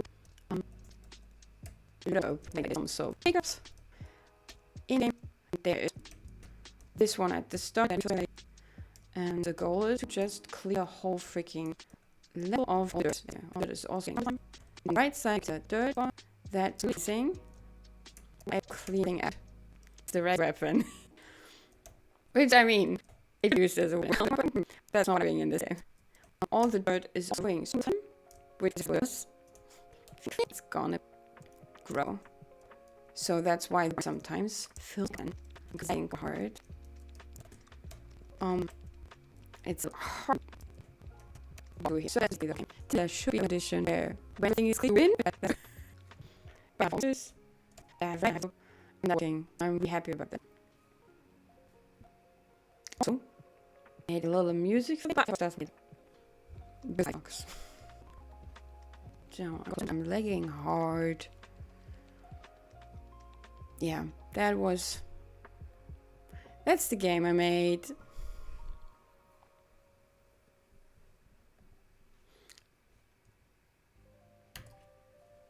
Let's quit Firefox again.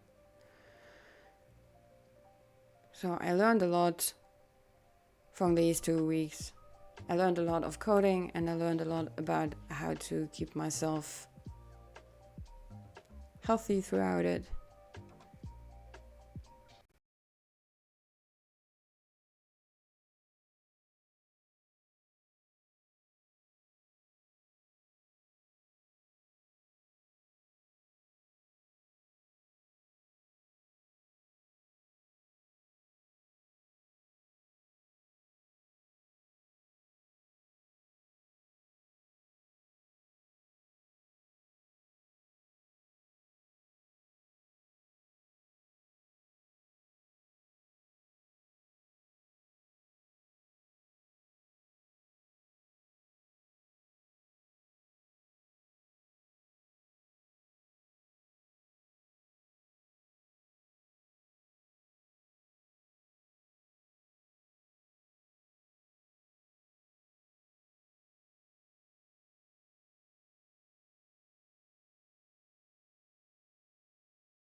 We're streaming in 1080p and 60 frames per second.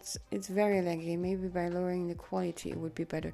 I already did that at the start. I did lower the quality if I'm streaming at 1080p.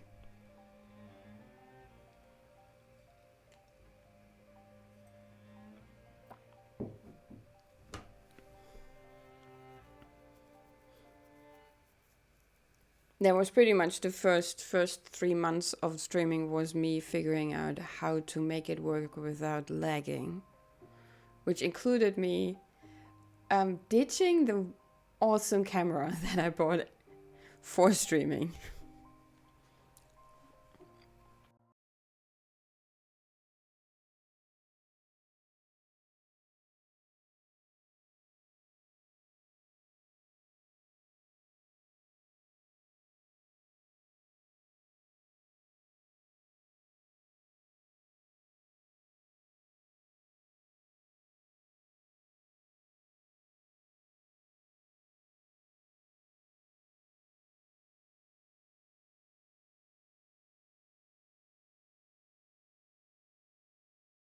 Because that was taking up too much processing power.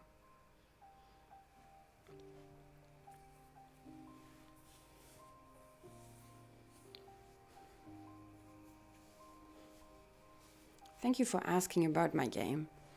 I couldn't show it to anyone who's not actually a friend of mine or in the jam.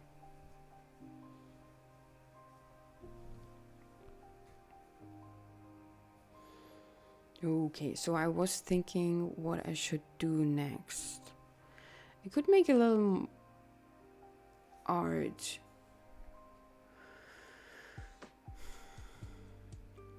But I definitely need to go to the toilet first. So I'll be back in 2 minutes.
I'm back. I'm back.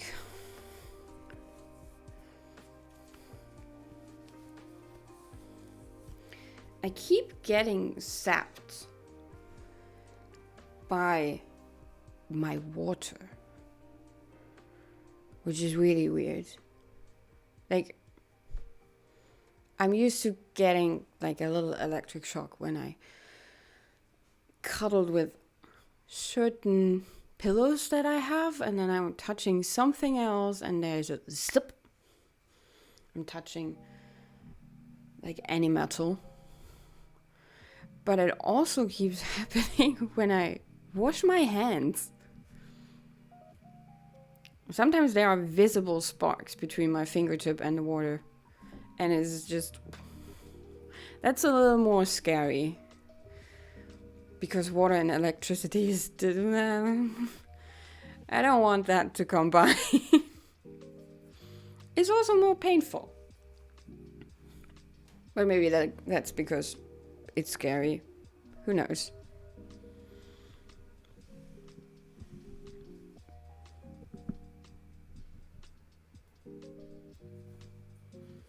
It also always happens with the shopping carts at the mall. Like they're always charged opposed to me.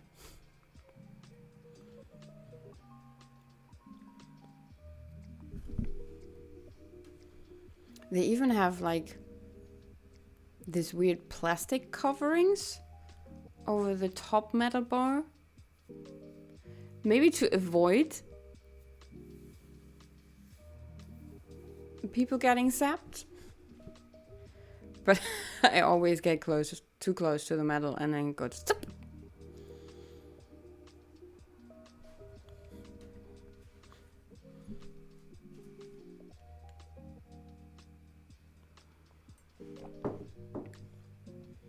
So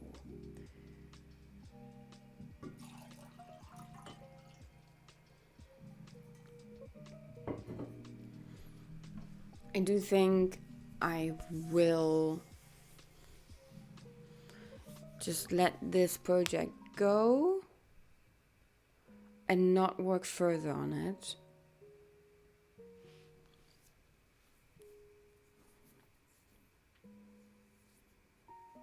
Because a rework would mean I would have to make completely new art.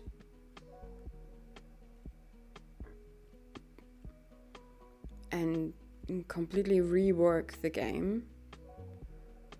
And I don't think that's gonna be fun. At least not fun enough to keep me working on it. So I just let this go. I have the list of things that I learned from it now. Which is the most important thing. To look back and see, okay, this is what I learned from this exercise.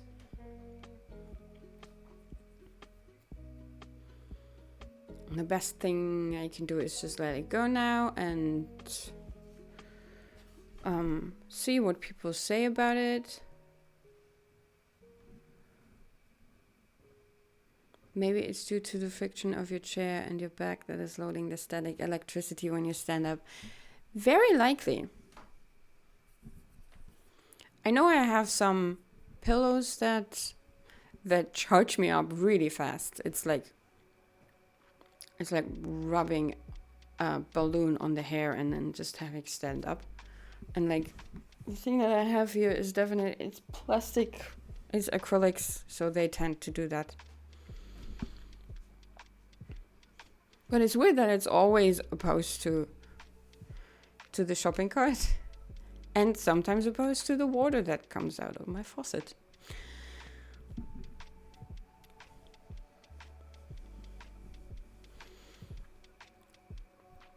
So next thing that I can do in the coding learning is either take part in another jam quite soon. Maybe I probably should keep the February empty. February is gonna be hard. There's a lot of real life stuff going on. And I need to recharge from this jam. And then I can find another one maybe. Or I can start working in earnest on the game that I already started last year. Before I had any idea how to make anything. But the idea that I had back then is that a one mechanic idea? Yeah, it is.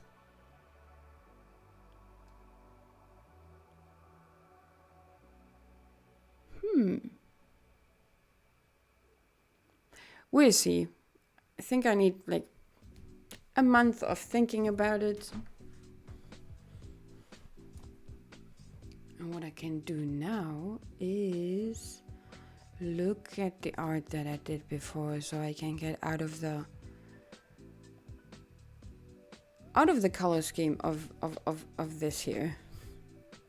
I think it's a little dreary. I need more color in my life. So let's see my files. Did I do any art in January? Yeah, I did. Definitely did something. I did the fondue.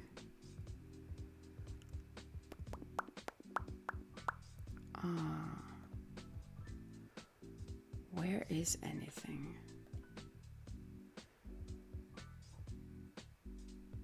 Oh, there. It is bright art. It needs to load and it needs to find the January. Where is the January? There's the January.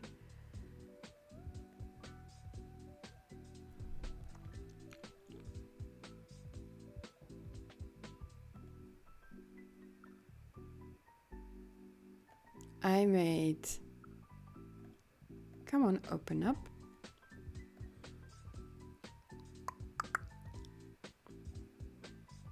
Let's change this to... Come on, you can do it, OBS. There we go. I made Fondue, the Angel of Vengeance. I completely forgot about it.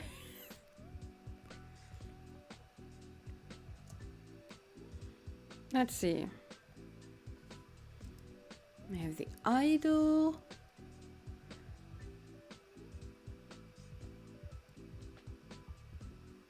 And the anticipation before the attack. And then there's the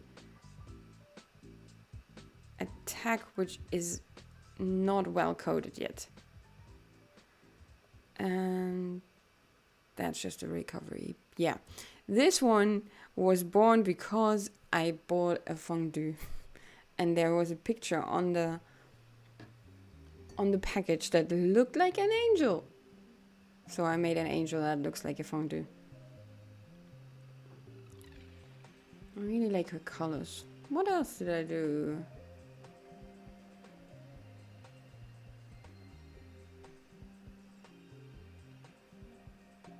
I did this one and never finished it. Might work on that one.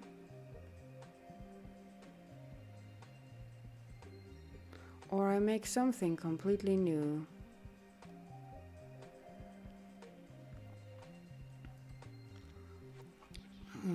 What did I do in December? I did some winter art. I did a reindeer. I did a comet. And more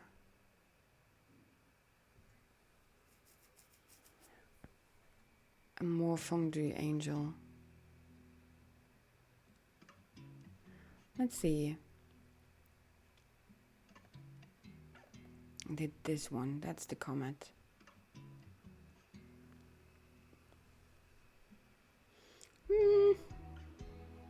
I know I was working on a background for my stream. When did I do that? Was that not in December? Apparently it wasn't. But when was it? Oh, that looks much more promising. Okay, cloud tutorial.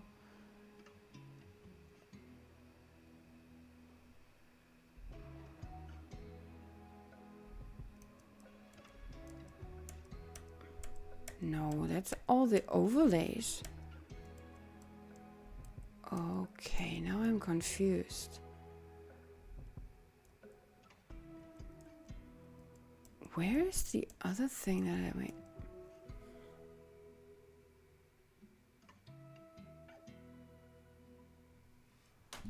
Okay, I know I made artwork for this.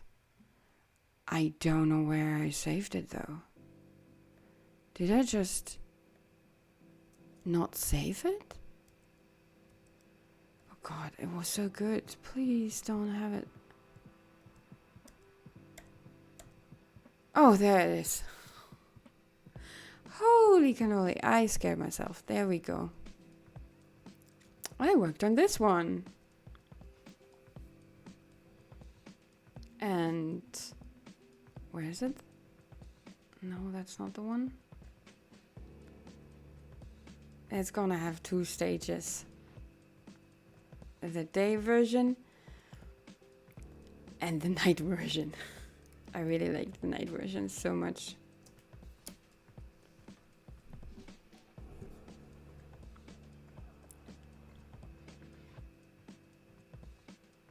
Yeah, it might be a good idea to work on that a little bit more. To get back into color work. Even though I will probably draw bark.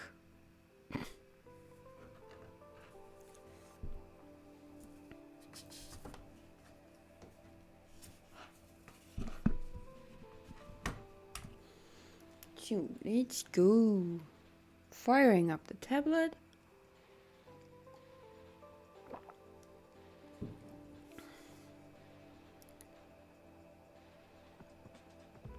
So this one has a lot of structure, the front tree.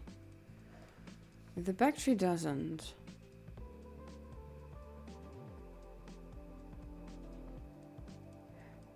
Oh, right, this one is in the shadows. So this one will not have as many shadows. Of course not.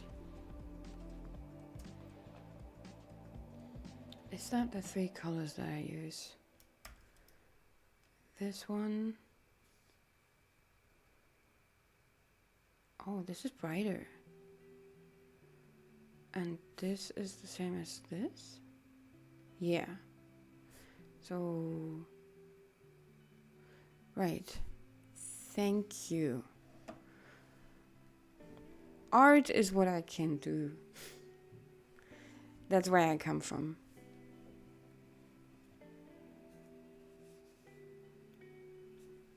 Okay, so this tree needs some more highlights. The sun is coming from the top right-ish. So...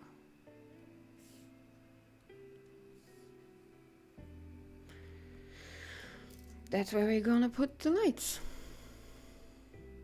Yep.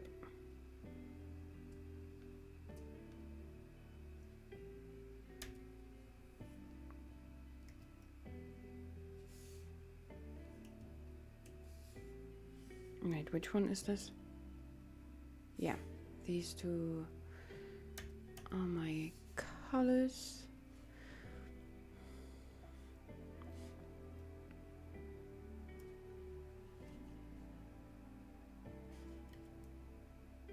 And this is where the light hits.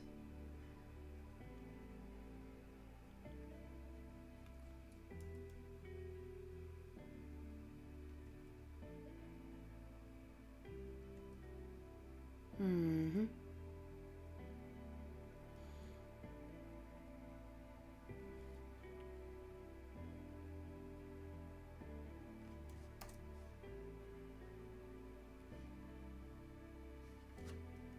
That's too long. Just a little highlight here. And you get a little highlight. Wait, those don't need to be in the middle all the time. At the edge all the time. There are curves here. This is a tree.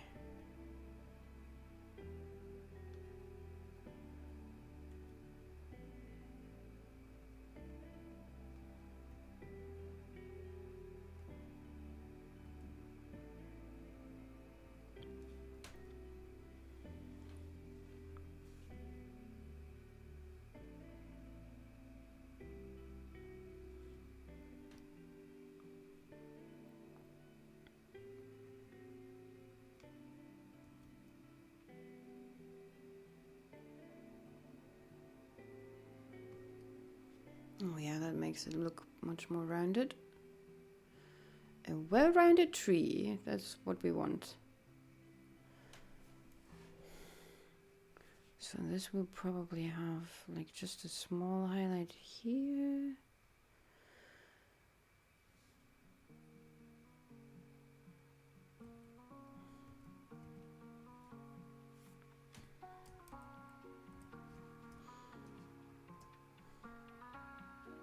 I think that's too much. Too much light on that spot.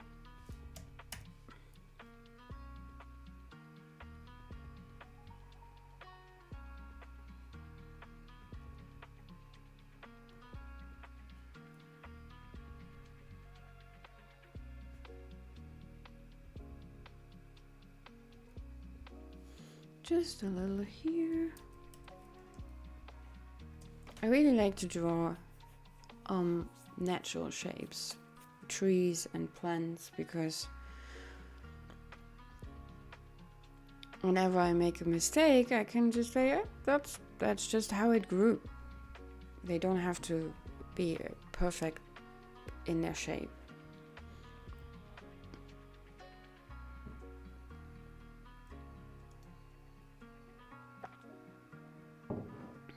I still need to like think about where the light is coming from and where it would hit.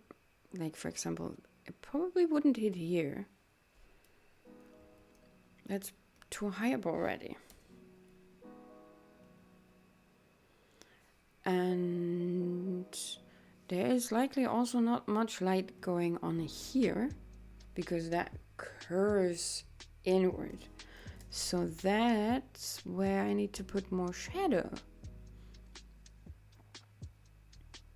Okay, what's the shadow color? That's that.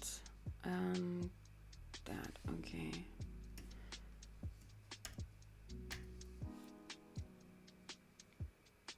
Might also be maybe a good idea to have one more step between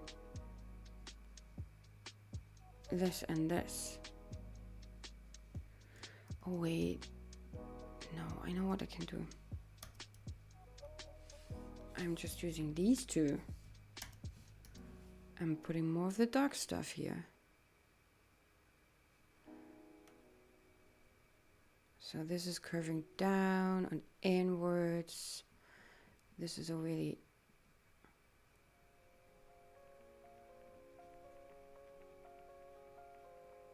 like it's hiding away from the sun.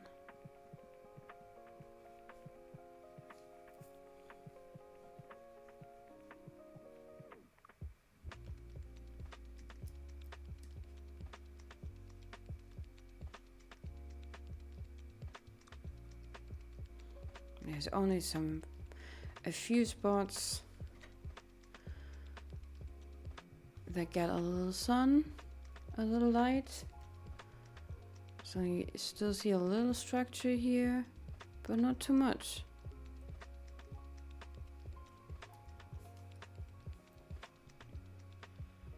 Oop, that was the wrong color.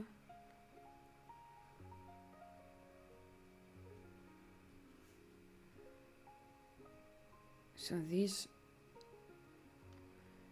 get a little sun.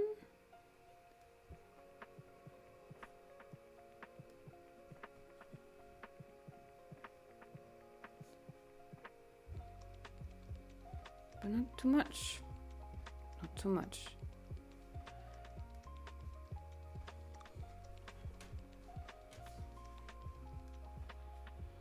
Same goes for here. That's also a little caved in, curving away from the sun. And this one looks like it's a little further back from here. So more shadow. That also means that I could put a little more light here. And here.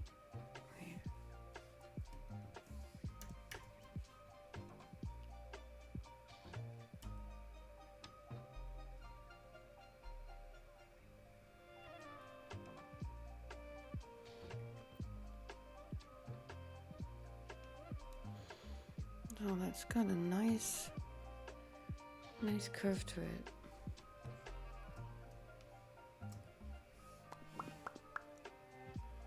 Let me get all three here.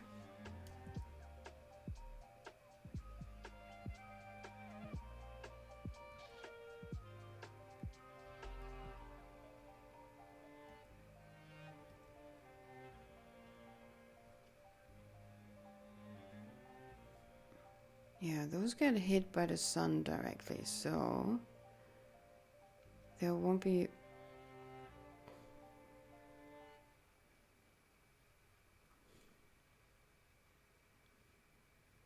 much of a shadow here.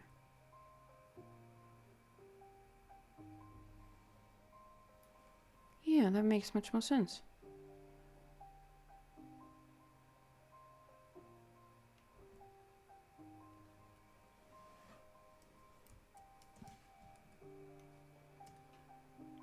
Yeah, that's working a lot better now.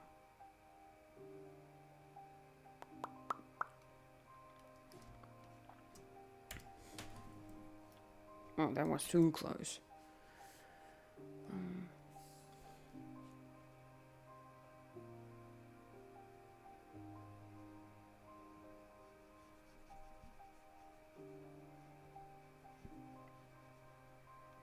That was too much.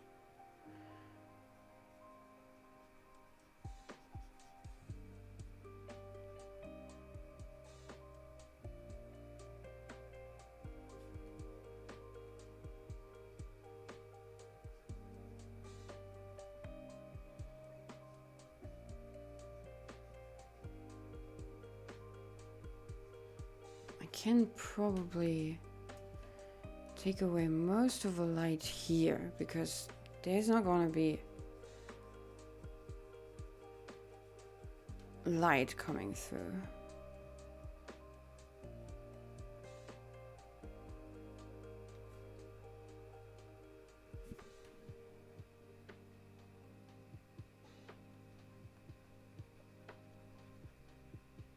Through the canopy.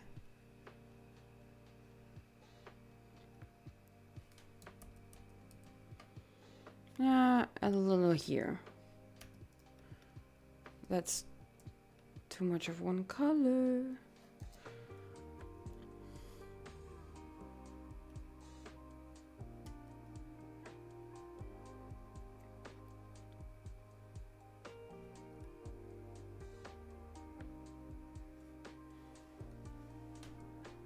Do, do, do, do, do.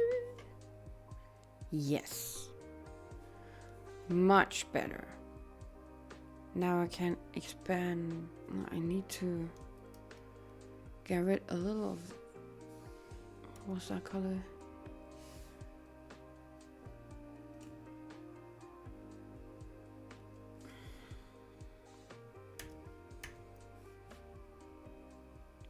Make this a little smaller, thinner.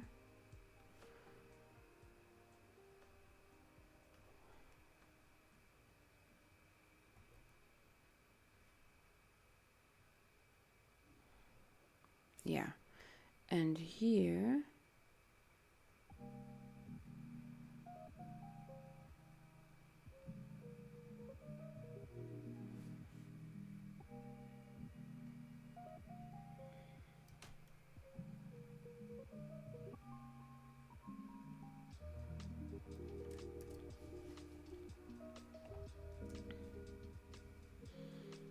Get a little more hoop in here.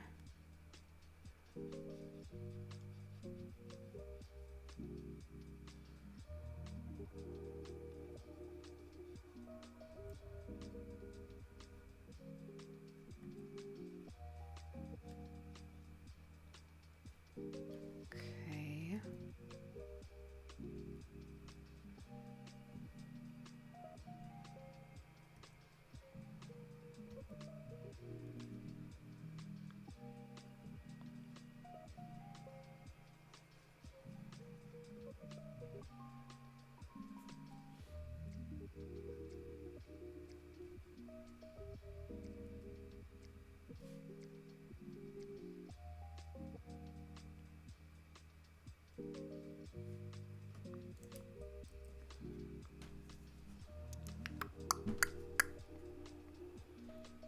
Yeah, that's better.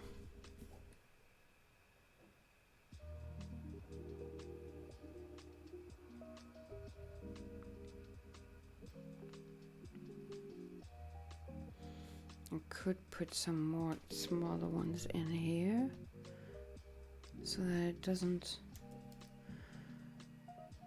lose all the small details.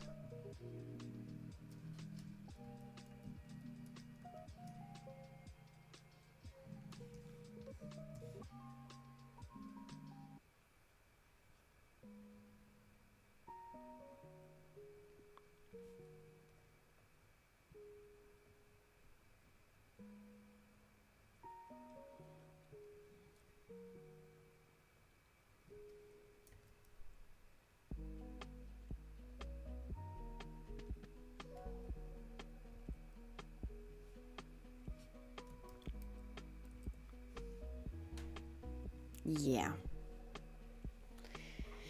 There we go, another tree. This kind of doesn't line up.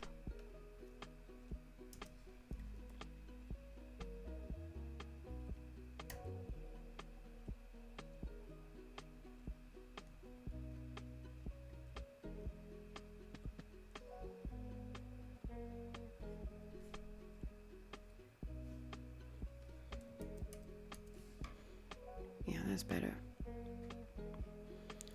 But both of these arms here are the same size, so that makes it look a little boring. Let's make this one a little thicker.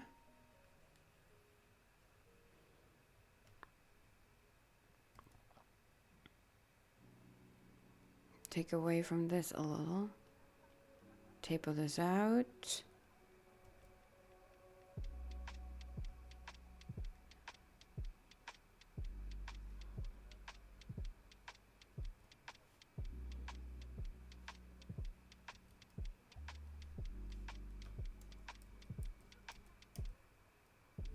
Yeah. Now we're talking.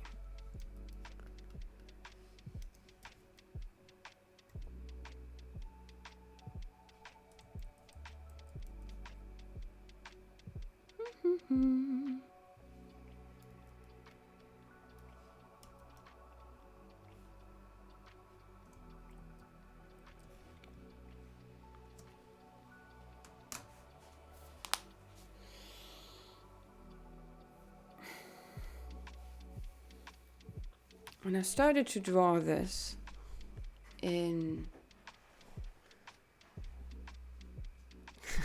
I drew this 2 days before Christmas.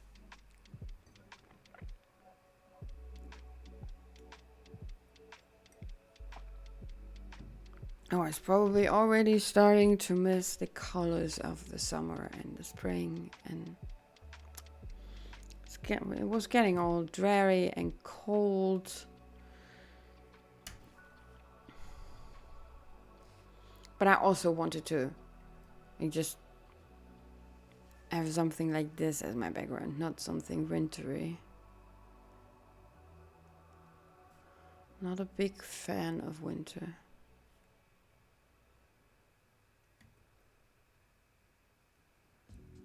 It can be nice sometimes.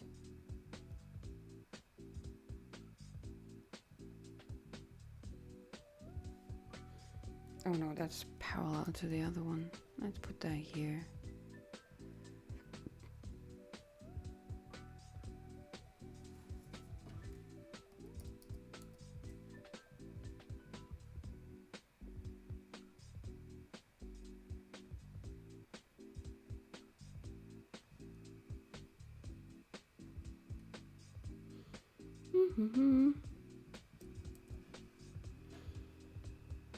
I'm a big fan of colors.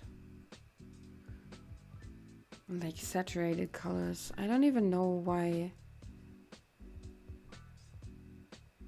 I keep making games with desaturated colors. This is the palette on the left is a palette that I made for myself for a game that I eventually will make. But that's the big game idea.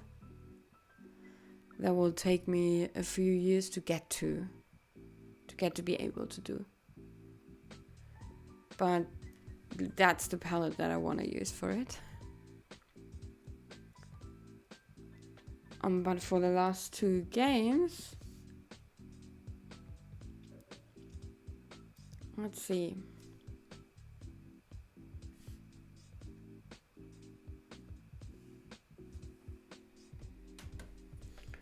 Where do I have it? One is... Oh no, actually, the one that I will most likely work on has this as a palette, which is still colorful, but it's definitely muted. Then I made this palette for the game now, which is just greenish gray and a little pink. And where is the sliver palette? I don't think it's here somewhere.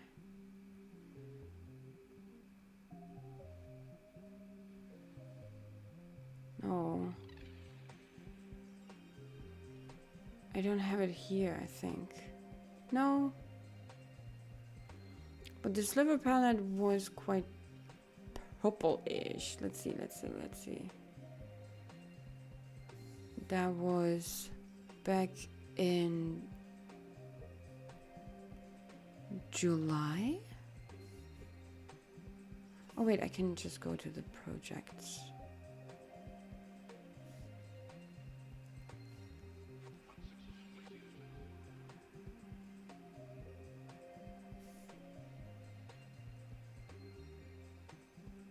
That was the palette. And that's also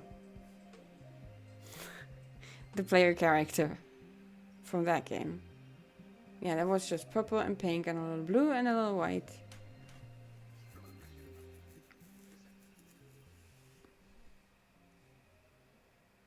I don't think that was that desaturated. It definitely wasn't as gray as the one this time. So the next one, I will try to make one, come up with an idea where I can actually use a colorful palette.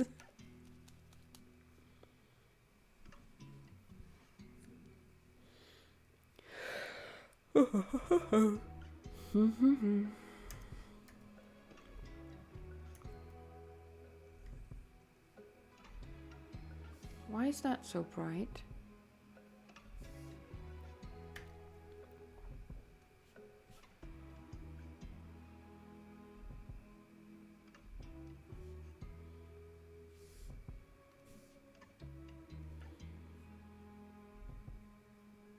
No, that shouldn't be bright. Okay. I think that tree...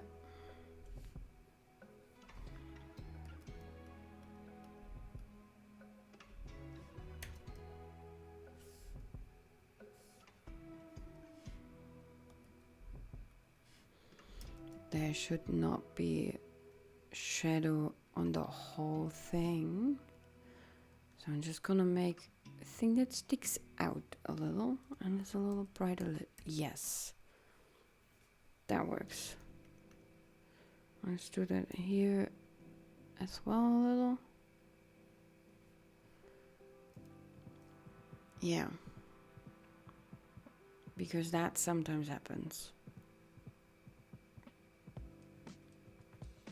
Breaking the silhouette. Okay, it looks so much better now. Have I been drawing on the correct layer? Yes. This is just the mushrooms and this is everything else. Let's see how it looks with the... Oh.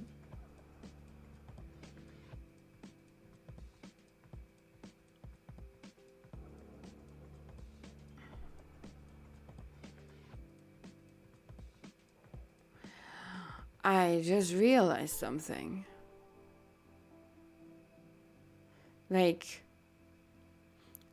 in the day, the sun, the light comes from here, kind of situation. Gets blocked from the top because a tree canopy. But during the night view, the light comes from the pool. So I need two different versions of the tree. It works up here. It works with the mushrooms because here it's the mushrooms that are glowing and they just throw the light onto the tree itself. And you also get a little light from the right from the pool, which goes hand in hand with the day version. But this tree does not. This tree will have two different versions. Well, I'm gonna tackle that when I come to it.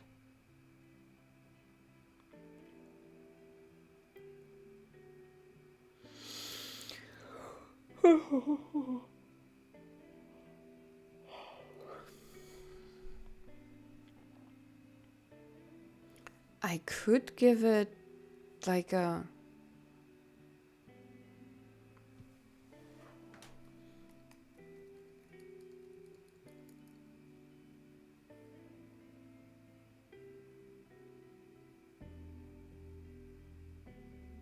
I mean...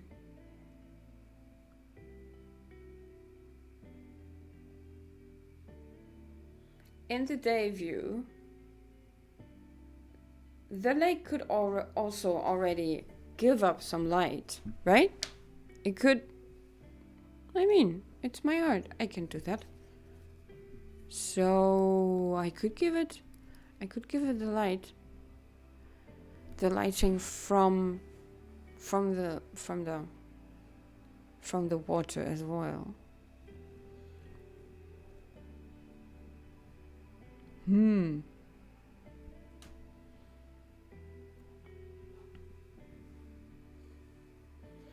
I would have to move this lighting a little to the front then. Let's just make that happen. We have this color, so these two. Wait, no. Yeah, these two.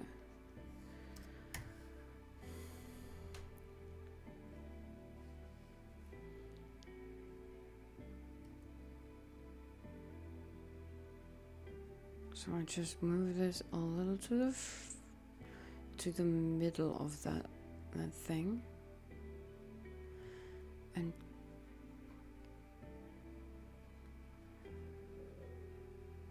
give this a harder curve.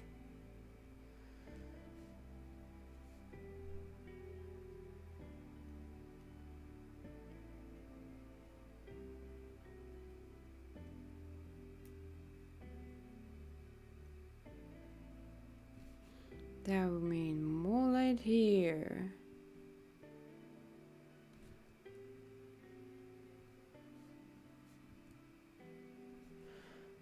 And more light here. Oh wait, I need to...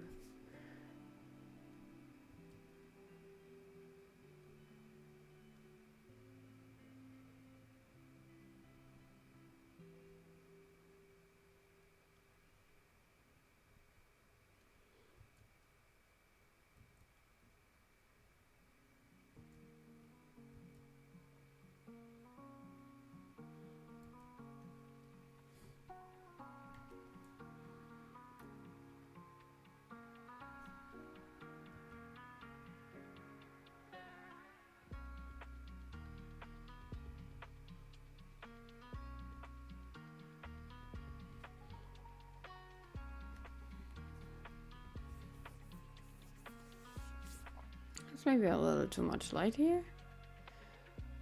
It's not as if the lake is like, or the pool is like a...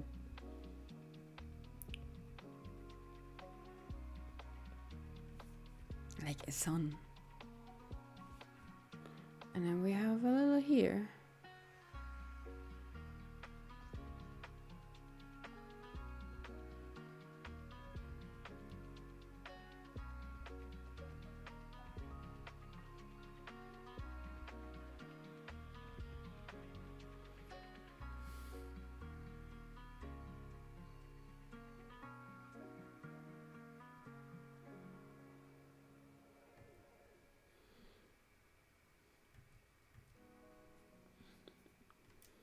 Dee dee dee.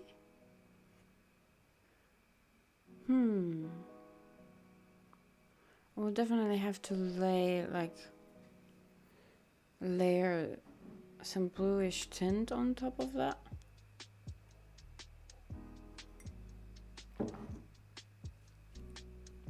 Oh, what did I do with this one? It's overlay.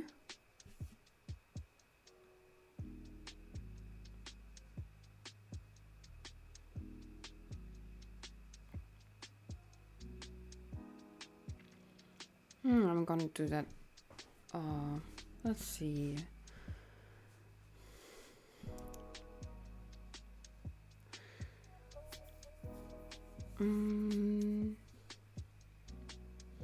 Make a new one, and that should be light glow, or pool light day during day.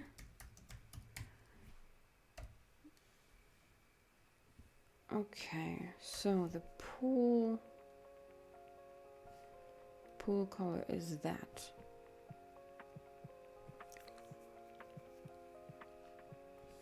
So that's what I'm using.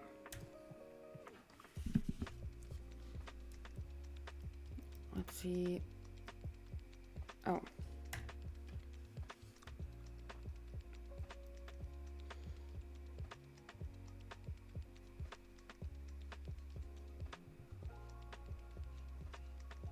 Wait a moment.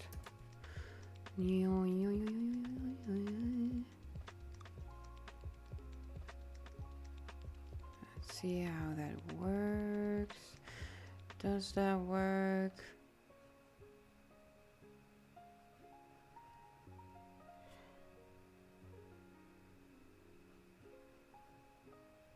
Leaving out the shadowy areas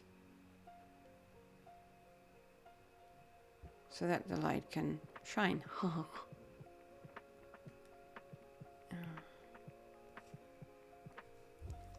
Let's see. Maybe it's enough of what just...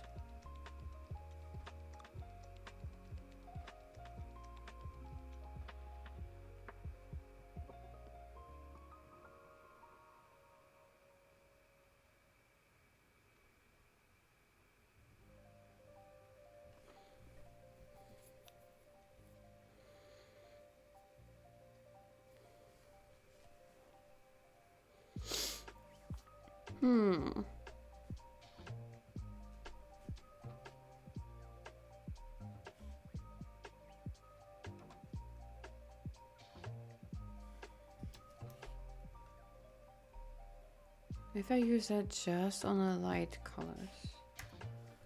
Whoa, that eraser is massive.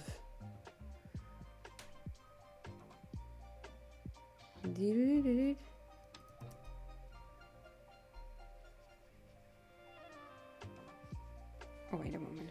I know what I can do. I know what I can do. That makes it a lot faster. So, all of these. We delete that, and then we go back and take all of this and delete it from here. And I can go up here and erase a little more at the top.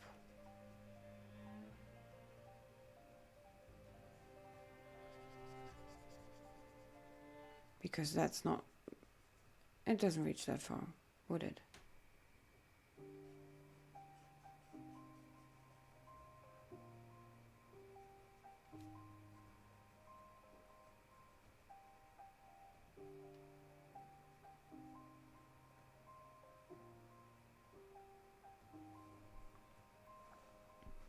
No, I think I deleted too much.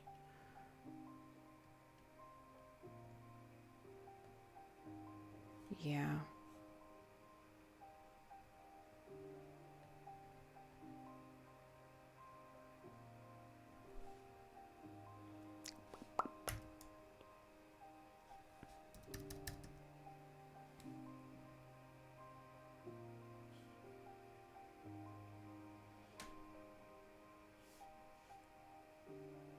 I just missed some here, so let's fill those back in.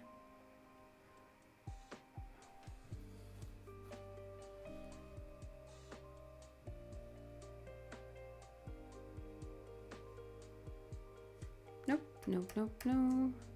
Okay, what does that look like? That looks like it's freezing. No, that doesn't work for me.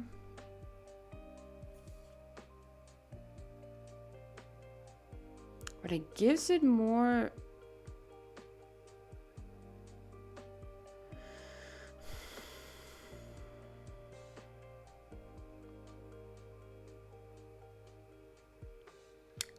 Okay, let's also delete the third color.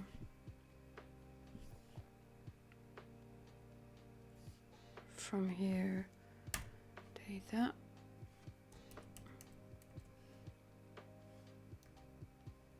Okay, that makes it look more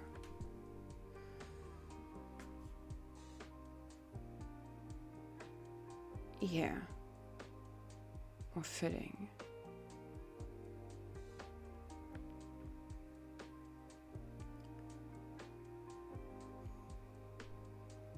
Yeah, I'm gonna keep that. I still have a problem with the color shifting. I'm not too good at it. But I can keep working on it and get better.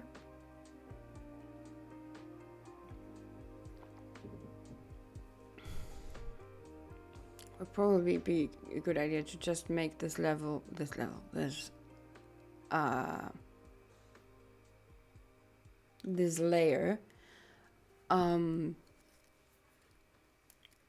the light and shadow colors.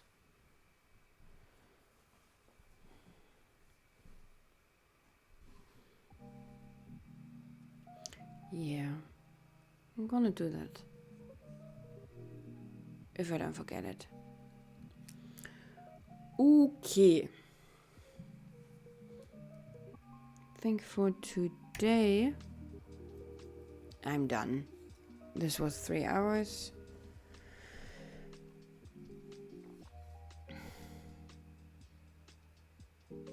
And I can't think of anything to talk about.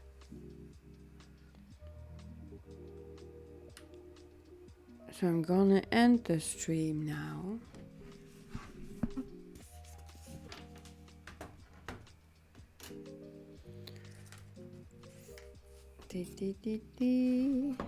Getting everything in